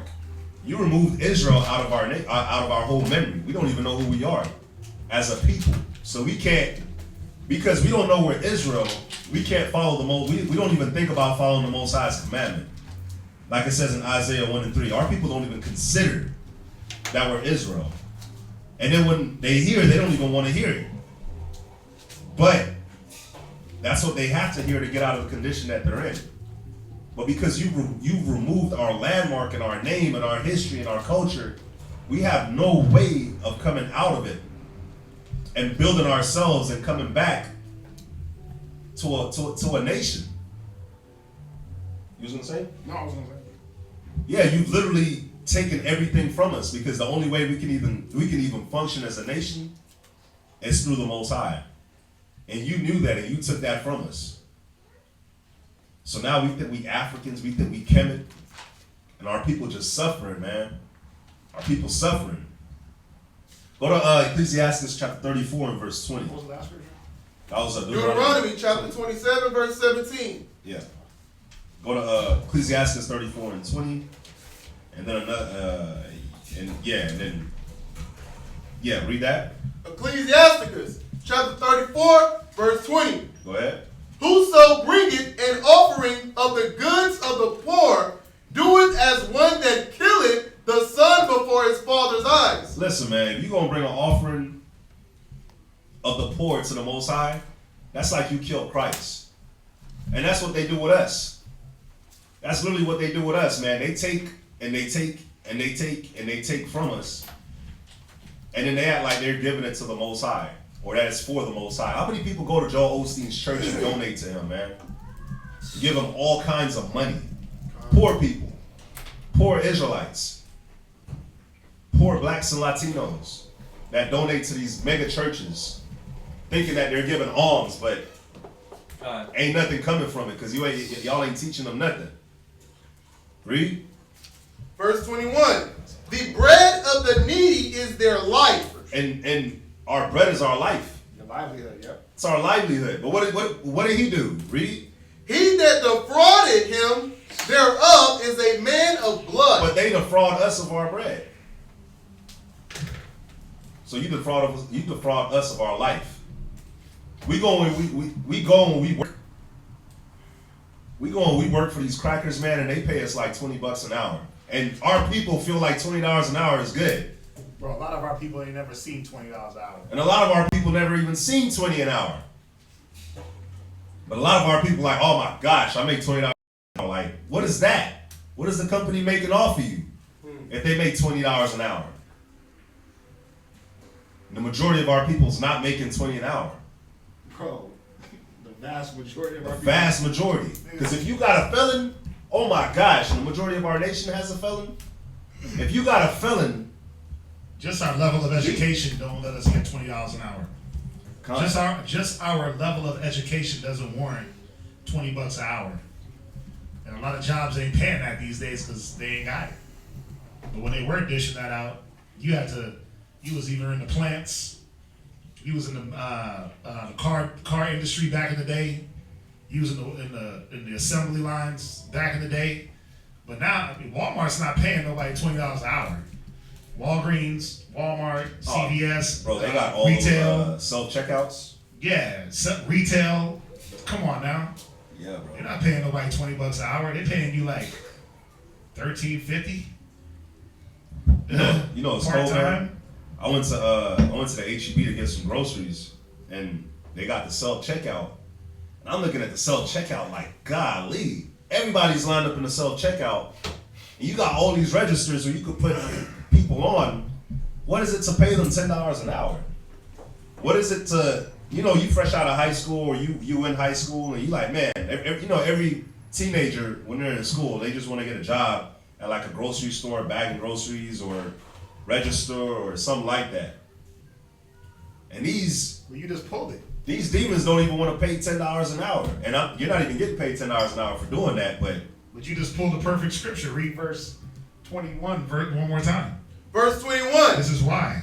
The bread of the needy is their life. Because they know that that's how they kill us. Yeah, by not man. hiring us. They know that that's how they keep us under. By now, we're going to make everything automated and electronic. So as per verse 21, does that fall on us when it goes to say that defrauded him thereof is a man of blood? Like, No, that falls on them. Esau, All these scriptures, 20, 21, 22, are all cohesive together. oh yeah, Right? It says, read verse 20. watch. It says the bread is letting you know the bread of the needy is their life. So the wage that you would make, you need that to do what? To live, to pay rent, to pay bills. Yeah. He that defraudeth him thereof is a man of blood. Now, think about this on a large level. Forget about your life, but think about it on a large level, what he's bringing out. What is Esau trying to do to cut costs? Everything is automated, self-scan, self-checkout. They got a whole Amazon market store where you walk in, put things into your cart, walk out, and it charges you. You don't even need a person. Yes, look it up. It's like in Sweden or Norway somewhere. It's their first automated store. You walk in, as soon as you pick it up off the thing and put it in your basket, and then you walk out, it charges you. Nobody needs to be there to assist you. So think about it. They're trying to put everything automated. Automated bank tellers. Look how many ATMs they pop up just on the random streets. You go to a parking lot of Walmart and hit an ATM. Yeah. Where before you had to go do certain things like to deposit a check, to do this, to do that. You have to go to a bank, see a teller. Now, all from the phone. You ain't even gonna need a teller. But why do they do it? Because they don't want to have to pay. It's all about how do we keep money for ourselves. But who do you defraud? The ones that need those jobs. Yep. Right? So it says, he that defraudeth him thereof is a man of blood. Is he not? Esau's a man of blood. You know what the best part is? The best part about all this is they'll come on TV and they'll be like, we added this much jobs this month. We added this much jobs. The employment rate is going down. But when you really like look at your community, you like, yeah, nobody can get jobs because there's no jobs. There's no jobs available. But they'll come on TV and be like, we added 500,000 jobs this month. When? Where? Like when and where? But then Mustafa made a good point, because even if they are paying you $20 an hour, nigga, gas prices is $3 a gallon, $3+. He's a slave, man. Right? So you can get 20, but then the cost of living is so absurd. Listen, rent, right? You know, you let people tell you I remember back in the 70s, 2-bedroom was like $5. You know, they gas it up, but I can literally remember when gas was under $1. Right? I started driving when gas was like 86 cents. Yeah. So I'm like, dang, gas is $3. I can remember moving into an apartment, 2-bed, 2-bath, paying $800, paying $650. Remember, 1 bedroom's $400. Like decent spots that are now in the thousands per month. $1,200 for the same spot. They didn't add nothing, but the cost of living skyrockets. Man, I remember I bought in Colorado. I bought a house, man. The mortgage on this house was $1,050 a month. You go buy that same house, you talking about $3,000. Damn. Yeah, the price of that house went up $300,000-$400,000. Why? Because did they do something different to the house? No, it's the same house. But Esau's like, let's hype things up so they can't live. Yep. And then it's a good way to do what? Again, look at it on a broad scale. That's the beginning of gentrification, where we instead of going through and wiping y'all out, we just raise the price, and y'all can't afford it, so you gotta get evicted. You gotta go. And what you gonna do? You either gonna be homeless or you gonna shack up. But we gotta be smarter. You know, somebody said about studying credit. What did they say? They said something. We should study to become secure party creditors so we don't have to work for Esau or anybody. Either way, if you're in America, you work for Esau. Because as soon as you got a business, you got to pay tax on that business. So we'll never get away from actually working for Esau. I see what you're saying. Like even us, we have our own business. But we still got to answer to Esau. When they want to change something in that mall, we got to go with the change. Taxes, payment, breaking points, like all that stuff you don't consider when you open a business. Like you got to pay the man. You got to pay to operate.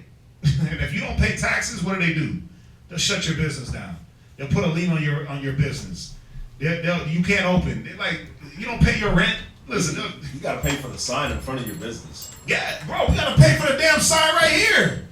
And if we don't pay it, then every year you gotta pay tax on a sign. Think about that. I gotta pay taxes for a sign that I've already paid $400 or $500 for. And you paid the taxes when you bought the sign. And then you pay, right, but every year there's a sign tax. Come on, man. So you'll never escape Esau's underhandedness. We'll never escape the defrauding, how they defraud us out of our bread. Yeah. But that's why we pray to the Most High. Give us this day our daily bread. That way we're able to live and have to pay. We know we got to pay Esau. Yahweh Shai said it. Render unto Caesar what is Caesar's. Right? So we know we're not going to never come up from under his thumb until Yahweh Shai comes. This whole kingdom. It said the thrones were cast down. Like this kingdom has to be cast down. This whole kingdom has been built on fraud and usury and bloodshed. Right? So it's all against the commandment. Read verse 22. Verse 22. And then we're going to jump to Jeremiah 22 and 13. He that taketh away his neighbor's living slayeth him. Right? And that's exactly what they do, man. Read. And he that defrauded the laborer of his hire is a bloodshed. I mean, now let's put this into perspective. Who owns all the industry in America? Forget about the world. We know the world is given to the hands of the wicked. But who owns all the major corporations in America? Caucasian. Ain't it Americans? Right? You might have a little Chinese dude slide over, do something. You know, the dude that, what's the hot sauce? What's the hot sauce with the Chinese writing in the rooster? Oh, I don't know. Sriracha, that's an actual Asian dude that owns that, right? He's a billionaire, Dang. right? But there's not very many companies that operate in America that aren't American, that aren't Edomite-ish companies. So when they say, hiring freeze, right? Hiring freeze, or we're going to cut wages, or we're going to lay a bunch of people off. Bro, and they're just cutting costs for what? For their bottom line. They ain't thinking about who you got to feed. Now, who's doing that?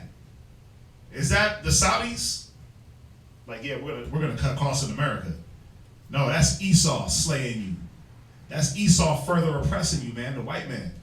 Yeah. It's not nobody else. It's not who you're trying to say it is. Over there in the Middle East, it's not them. They don't control Walmart. Walmart's a white Edomite company.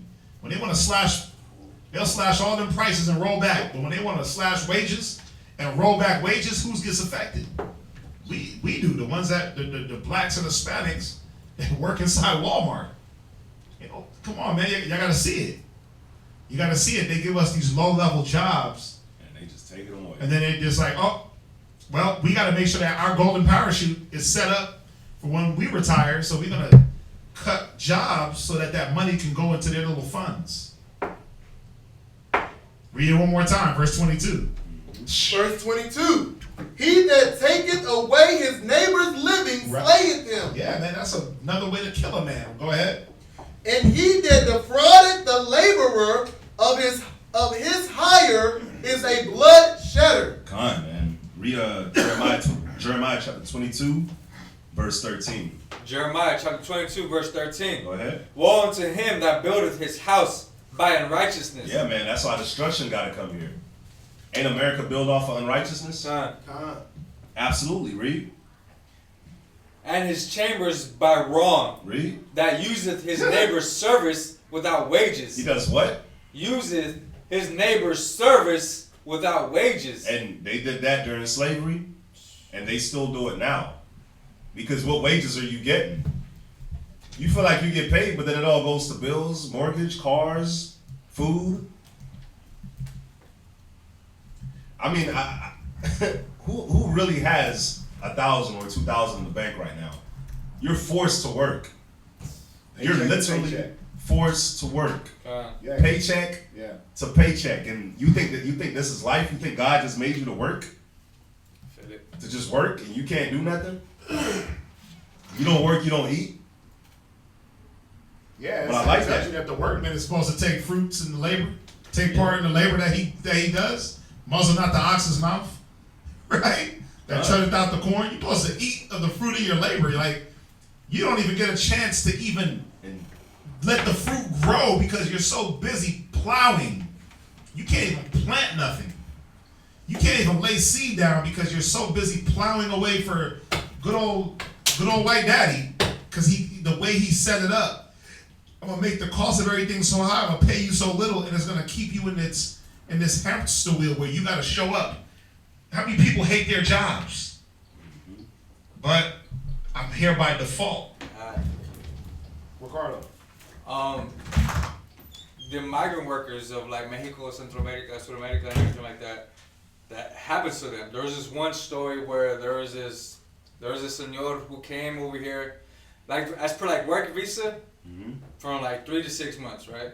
And now it's on seasonal work. There was this man who came to do some seasonal work, and he stacked up at least probably 6 to 8 stacks, right? And he had all that cash.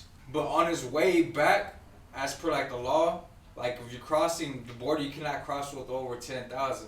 But he had 8,000. But even with that, him crossing, they got that and they took it from him. So he did all that work For nothing. and they got him. Think about this. What's $8,000 in America when that's what the average tax return is for a chick that got 3 kids? Not never. Think about it. That's the average tax return for a chick that got 3 kids. Y'all know that, right? Okay. It's about $8,000, give or take. Why are we so broke? Because $8,000 ain't nothing. Yeah. $8,000 ain't nothing in America. $8,000 is chump change. You run through that in bills. Man, you run through that in bills. So quick. Just like that. God. Just like that, because that's nothing. And you know what's worse about it? What's worse about it is our people's been conditioned into thinking that Christmas is a holiday that the Most High gave us. And when it comes to this time, when it's about to be New Year's, you're so on you're on your last dollar. You don't have no money, and then our people. But you gotta go out. You gotta. They gotta go out and try to. You gotta have that bottle money for New Year's though. That bottle money, yeah. They gotta try to get money for. They gotta try to get money for Christmas, to get Christmas presents, because they don't know that Christmas ain't in the Bible. That Christmas ain't nothing but a holiday to these companies, so you could give them money. Our people ain't thinking like that. And another thing, Yeah, it's Deuteronomy. It's Deuteronomy 28. and another thing, man, that they push these drugs and the influence of drugs on our people, and alcohol and liquor. So even if our people got a little bit of money that they could save, it's going straight to weed or it's going straight to liquor. So, bro, this man is wicked, man. He's evil. Yeah. Mustafa put a good one in there about the holes in the bag. The bag with holes, Haggai. Cursed shall be, Deuteronomy 28:17. Cursed shall be thy basket and thy store. Your basket is what you gathered in. You gathered in much, but came in with little. Because they had a hole in the basket. Yep. You worked much and gathered little, because why? There was holes in it. But Esau poked holes. They know how to keep you, again, feeding. It's almost like a crackhead mentality. Like, I gotta go get that paycheck. I gotta chase that bag. Yep. What man, what you doing, man? Just chasing the bag? Like, nigga, if you chasing something and you gotta keep chasing it, that means you ain't catching it. You ain't caught the bag yet. Like, that last paycheck wasn't you catching the bag. It's the mind, like, yo, I gotta chase that bag. Niggas been chasing bags since they gave you the ability to get paid at a job. Your bag will never equal their bag because they own everything. Again, nothing is gonna free us from being under the oppression of Esau. Yeah, man. But Yahushua, Deuteronomy 12:28 tells you that. It says, you shall be bondmen and bondwomen, and no man shall buy you. So you can't buy yourself out of this condition with any college course or credit course. You know, not saying not to learn anything. It's good that we learn different courses and learn the things that they hide from us to be able to make it a little bit easier to get by in the society. There's nothing wrong with that. But thinking that learning how to be a credit counselor or whatever the case may be is going to literally free us, it's not. It's not. We're way past that. This is a spiritual freedom that we need, not a financial. It's like you know, you have the ADOS movement where they're talking about getting reparations. That's not gonna free us. Like what is that gonna do? But all it's gonna do is this. It's gonna make every nigga look at his neighbor like, man, they gave you 40 acres, but they only gave me 35. Let me kill you for your 5. They gave you 100 acres because, nah, nigga, I need half of that. All it's gonna do is make us look at each other more with an evil eye because we cover this as hell. We gotta fix the spiritual deficiencies in us before reparations will fix us. All we gonna do is do exactly what we do every tax return. Just blow it. I'm talking about like the people whose minds are really destroyed. They gonna take that money and they gonna buy some rims and they gonna buy a hoopty and they gonna try to fix it up and make it into a slab. That's what they do here in the South. In Houston. You buy an old car, you give it a nice paint job, you put some rims on there, and you instead of just buying a new car, you do that. Slow, loud, and banging. Yeah. That's what all people gonna do. That's the mentality. But we're so covetous. It's like, well, they gave you 40 acres and they gave me 25. I gotta kill you for 10 acres. So you think that money and carnal things that, like, carnality can't save a spiritually messed up person. He that liveth in the spirit shall reap life and joy. He that liveth in the carnal mind shall reap death. So it's Romans 8. We quoted it the other day. It's Romans 8:8. So we gotta see that, man. That ain't no credit counseling gonna fix us or anything like that. I'm talking about on a whole. You might have an individual or two that might could get right, but we dealing with a nation. Yep. We dealing with a nation that, when you read in Isaiah, it says we're sick.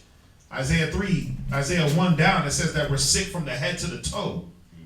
right? It said that the cuts of the sores weren't patched up. They're oozing. That's a spiritual sickness, man.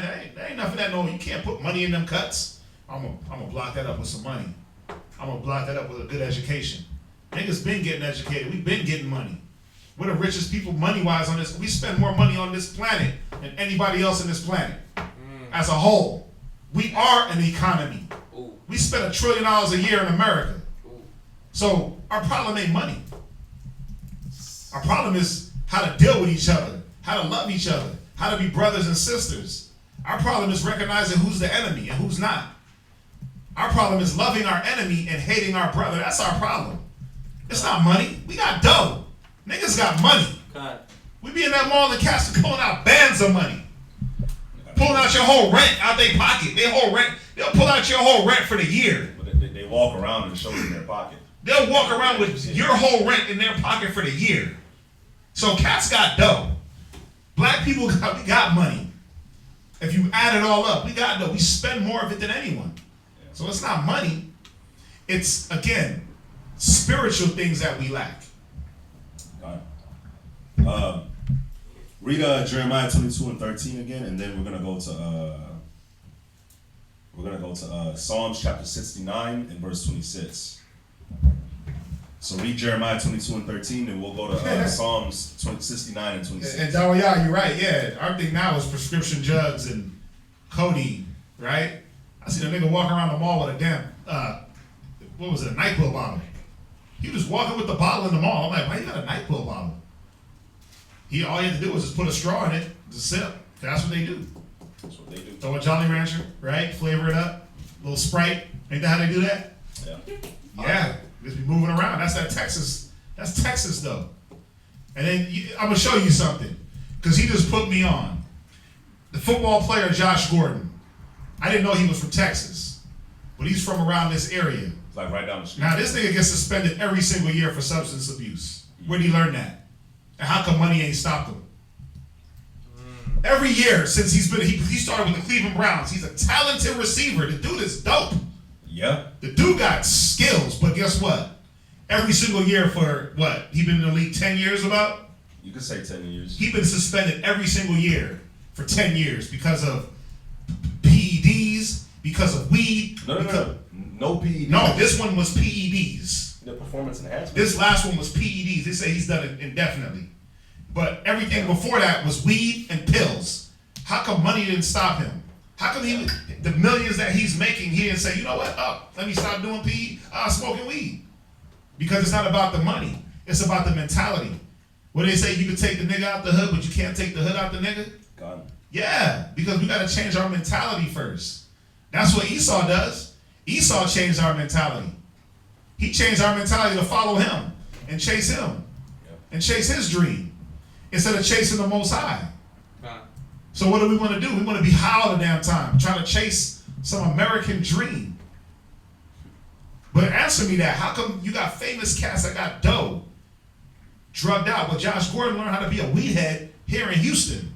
He learned how to be a pill head here in Houston. That substance abuse problem started here. And he just carried it over, and money didn't change him. Money just enabled him to get better drugs, a higher grade of weed. I mean, God, you ain't lying.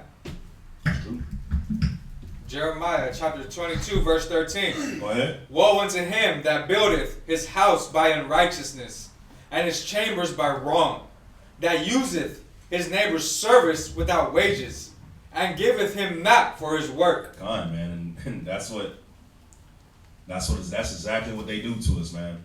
They work us, and we don't get what we're worth. Go to Psalms 69 and 26. So this right here is just on the point of the Most High put us in their hands. The Most High put us in the white man's hands. He used the white man as a belt, but they took it too far, way too far. too far. There's no such thing. Right? They went to the abyss. I mean, they didn't even have a limit. They went to the abyss. Go to Psalm 69 and 26. Psalms chapter 6. Psalms chapter 69, verse 26. Another brother, give me Romans chapter 14 and 13. I got that. Go ahead. For they persecute him whom thou hast smitten. See, the Most High has smitten us, But it wasn't enough that the Most High smitten us. They got to persecute us on top of that. Read. And they talk to the grief of those whom thou hast wounded. The Most High wounded us, but it's like they got to put salt in the wound. Right. Lemon juice. Yeah, it's like garlic powder. it's like the Most High knocked us out, but they got to come and stomp us out. We already out cold. Yeah, it's Yeah. not on us. Damn. Read. Verse 27. So like, yes, verse 27. Go ahead. And iniquity unto their iniquity. Read it from the top. Verse 27 from the top. Add iniquity unto their iniquity. And that's what they do. They added iniquity onto our already iniquity that we have. They just keep piling it on, man. With the influences that they use, the music, the TV, the drugs, our lack of leadership, our lack of elders, our lack of wisdom, and most of all, our lack of knowledge of the Most High. We have no knowledge of the Most High. In these churches, they don't teach us nothing. So what do? We add iniquity upon iniquity. Think about it, man. Just think about it. You got Muslims, you got Islam, and you got every religion that come out of the Bible. But the world is running rampant in adultery. But you got these Muslims, you got these Arabs, they never commit adultery. It's rare. But oh no, they do it. They just know how to they know how to circumvent the laws that they go. I'm talking about like they're women. You don't see like their women like doing it. And even like their men, you don't see like an Arab man like sleeping with another Arab man's woman. You can correct me if I'm wrong. I'm not sure on that, but think about it. In Christianity, Catholicism, Jehovah's Witness, baptism, that's all they do. That's all that happens here in America. I'm sleeping with your girl. I'm sleeping with your wife. I'm sleeping with your baby mama. He can't love you like I do. It's funny, man. I've been listening to these just older R&B and soul and music like that. And it's like, man, they really made us add iniquity onto the iniquity that we already had. Because they sung about it and it sounded so good, but they're singing about you committing adultery. Or they just singing about you just totally simping down, becoming a simp to your woman, where she just walks all over you. I heard Brian McKnight's song. He was like, every time you go away. He was like, I know you gotta leave and go to work, but bro, don't hate on Brian. But I'm like, golly, bro, she's just going to work. She gonna come home. Don't hate on Brian McKnight. I like Brian McKnight. What you talking about? He's a damn simp. It's like, bro, like you tripping out because she's going to work? Cuz, do I ever cross your mind? Or even in Spanish music, like hardcore corridos or norteño music, like Ramon Ayala or Vicente Fernandez, like you got these dudes bugging out of their head, heavy dude because of a woman. Yeah, tripping, man. Like they added iniquity onto our iniquity. Finish it. And let them not come into thy righteousness. And they do not let us come back to the righteousness of the Most High. Let me say one thing to everybody online. We're not trying to debate. This ain't a debate line. If you're new to the chat, if you're new to this channel, get familiar with how we do things before you come on here and say that we're not thinking clear. We think through what the Bible says. So when the scriptures say that he was red, Esau was red like a hairy garment, it was talking about just that. He was red like a hairy garment. Now match up the hairy garments that we dyed red, and you'll know what type of red he was talking about. It was definitely earthly. When we say the white man, so-called white man, we know that he's not white, just like we're not black, right? We're all different shades of brown. So pardon the lack of terminology, but we're not here to debate. We already know who Esau is. And if you think he's somebody else or some other color of red, some spiritual red, then that's what you believe. Start your own channel and teach that. That's all it is, but we're not going to debate. Where we at? Psalms chapter 69, verse 20. Go to Romans 14 and 13. Yep. Romans 14 and 13. White man gets pink, but not to the point of earth. Romans chapter 14, verse 13. Let us not therefore judge one another anymore, Go ahead. but judge this rather, that no man put a stumbling block, or an occasion to fall in his brother's way. And isn't that what they do? They put a stumbling block. Huh? No, I'm just. That's what they do. They put a stumbling block. They with everything. Yep. From the way you eat to the way you live to the way they pay you to the way they educate your children. Everything that Esau does. It says even when they do good, they do wicked. Ooh.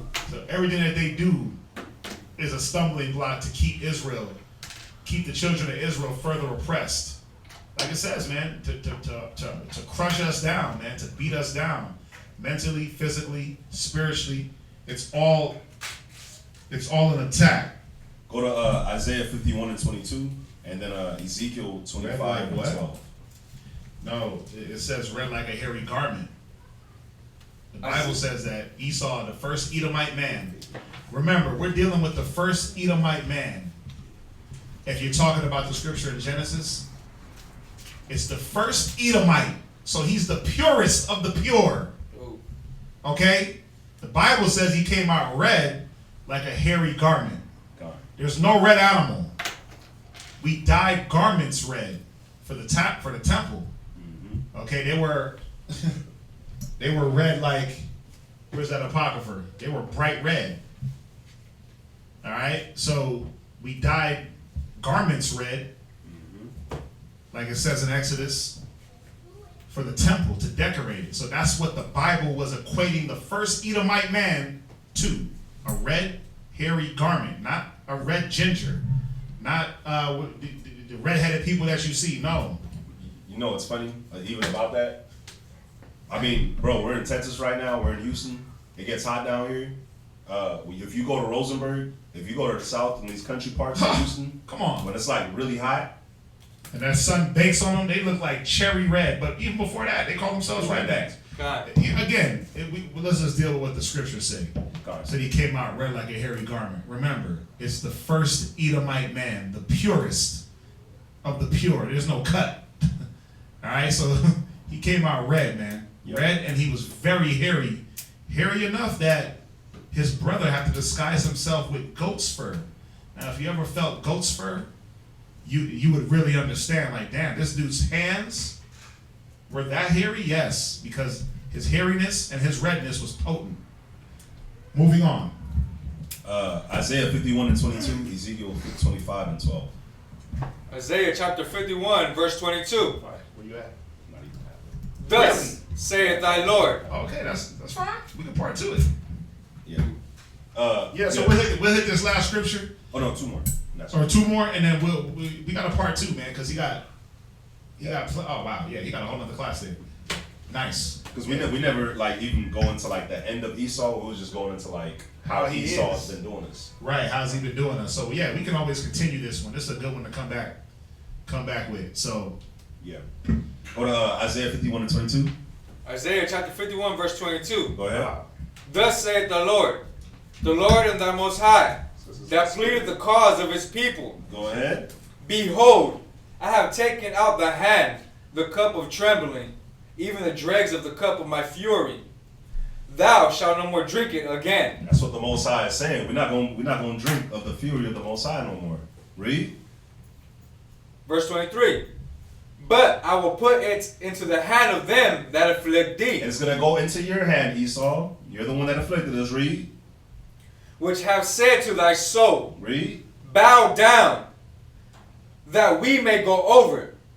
And thou hast laid thy body as the ground, and as the street to them that went over. And I mean, haven't we done that? And don't the sellouts in our nation still do that? Like the bro that went and hugged his brother's killer out in Fort Worth. yeah, We do that. We've done that, and even with us doing that, it's like think about it. There's like a puddle, and you'll lay your jacket down so that the lady could walk over the puddle. The white man likes to put that in his cartoons. We would literally lay our body down for you to walk over the puddle. Damn. And you would walk on us and like stomp on us and kick us. And even with all that, like, we've never retaliated against you. We've never done anything bad to you. But you still treat us like nothing. Go to Ezekiel 25 and 12, and this will be the last scripture. Ezekiel chapter 25, verse 12 through 14. Ezekiel chapter 25, verse 12. Esau was a caveman. We read that in Job. He dwelt in the clefts. Hence, they call them Caucasians because when they reemerged after we drove them up. They reemerged from the Caucasus Mountains. Yeah. So yeah, they were cave people. They dwelt with dogs. If you caught the beginning of the class, then you would see that we hit all these things that y'all were asking. All you gotta do is just watch the beginning, and you'll see, man, we hit some real good points to edify up until this point. Okay. But yeah, they were definitely cavemen. Definitely. Read that, Ezekiel 25 and 12. Ezekiel chapter 25, verse 12. Go ahead. Thus saith the Most High, because that Edom hath dealt against the house of Judah by taking vengeance, Read. and hath greatly offended, and revenged himself upon them. Therefore, thus saith the Most High. See, Esau, they think they're going to revenge themselves upon us because of the birthright. When the birthright was never for you. They're still gonna make up for that. They still try to do it. But the Most High is the one that gave us the birthright. Period, point blank. The Most High didn't want you. Read. Verse 13. Go ahead. Therefore, thus saith the Most High, I will also stretch out my hand upon Edom, Read. and will cut off man and beast from it. This future prophecy, read. And I will make it desolate from Teman, and they of Dedan. Teman being one of the grandchildren of Esau. Yeah. Go ahead. And they of Dedan shall fall by the sword, Another grandson, read. and I will lay my vengeance upon Edom by the hand of my people Israel. Go ahead. And they shall do in Edom according to my anger and according to my fury. And they shall know my vengeance, saith the Most High. Saith the Most High. So the Most High is gonna do his thing, and then we're gonna be able to do our thing. Con. And this is part of the patience of the saints, man. Future prophecy, but then this is gonna help to segue into the part two. The part two of this class. Yeah. So Any questions on that? What we went over? We'll part two. We'll come back with it on Wednesday. Con.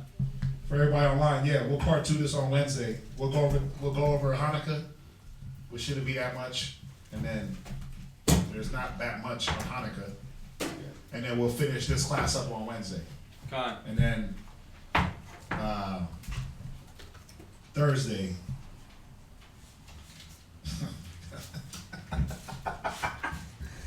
Khan.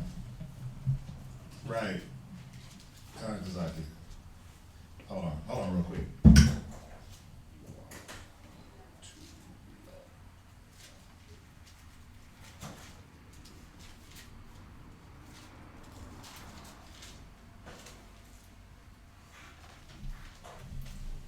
Yeah, so what was that? You know, earlier we were speaking on how Esau likes to play that sympathetic victim role. Does this scripture kind of like verify that? In Genesis chapter 27, verse 34, it says, And when Esau heard the words of his father, he cried with a great and exceeding bitter cry, and said unto his father, Bless me, even me also, my father. Yeah, that's what we were talking about. He cried about not getting the blessing. He cried about losing the birthright. Grown ass man crying. Okay, well. Yeah, and that's what they do. They cry about everything. They cried about Trump getting impeached. The dude said, "What you got to say about Trump getting impeached?" You said, "Well, my 38 got something to say about it." I was like, "Damn, that white boy was ready to turn up." Anyway, let's end it there. Let me see. I know y'all got a lot on cold scripture. Esau, ripping Esau. All right, so yeah, we'll see y'all back here on Wednesday, live and direct. With that, if there's nothing else, let's salute everybody online. Let's say shalom. Shalom! Shalom. We'll see y'all Wednesday. Everybody else, I imagine Mukonya, Yerushalayim. Shalom, you there? Most High is my rock. I keep my Bible on top. The Most High is my rock. No time for cupcake and the cutting. Hit the streets and start cutting. The Israelites are bubbling. The Israelites are coming. I don't celebrate Thanksgiving. You can keep the stuffing. It's pagan, disdain, it's vain, it's nothing. The European Union about to hit the button. And I feel sorry for you if you think the Lord is bluffing. That's why I hit the booth and I tell the truth. Are you fishing with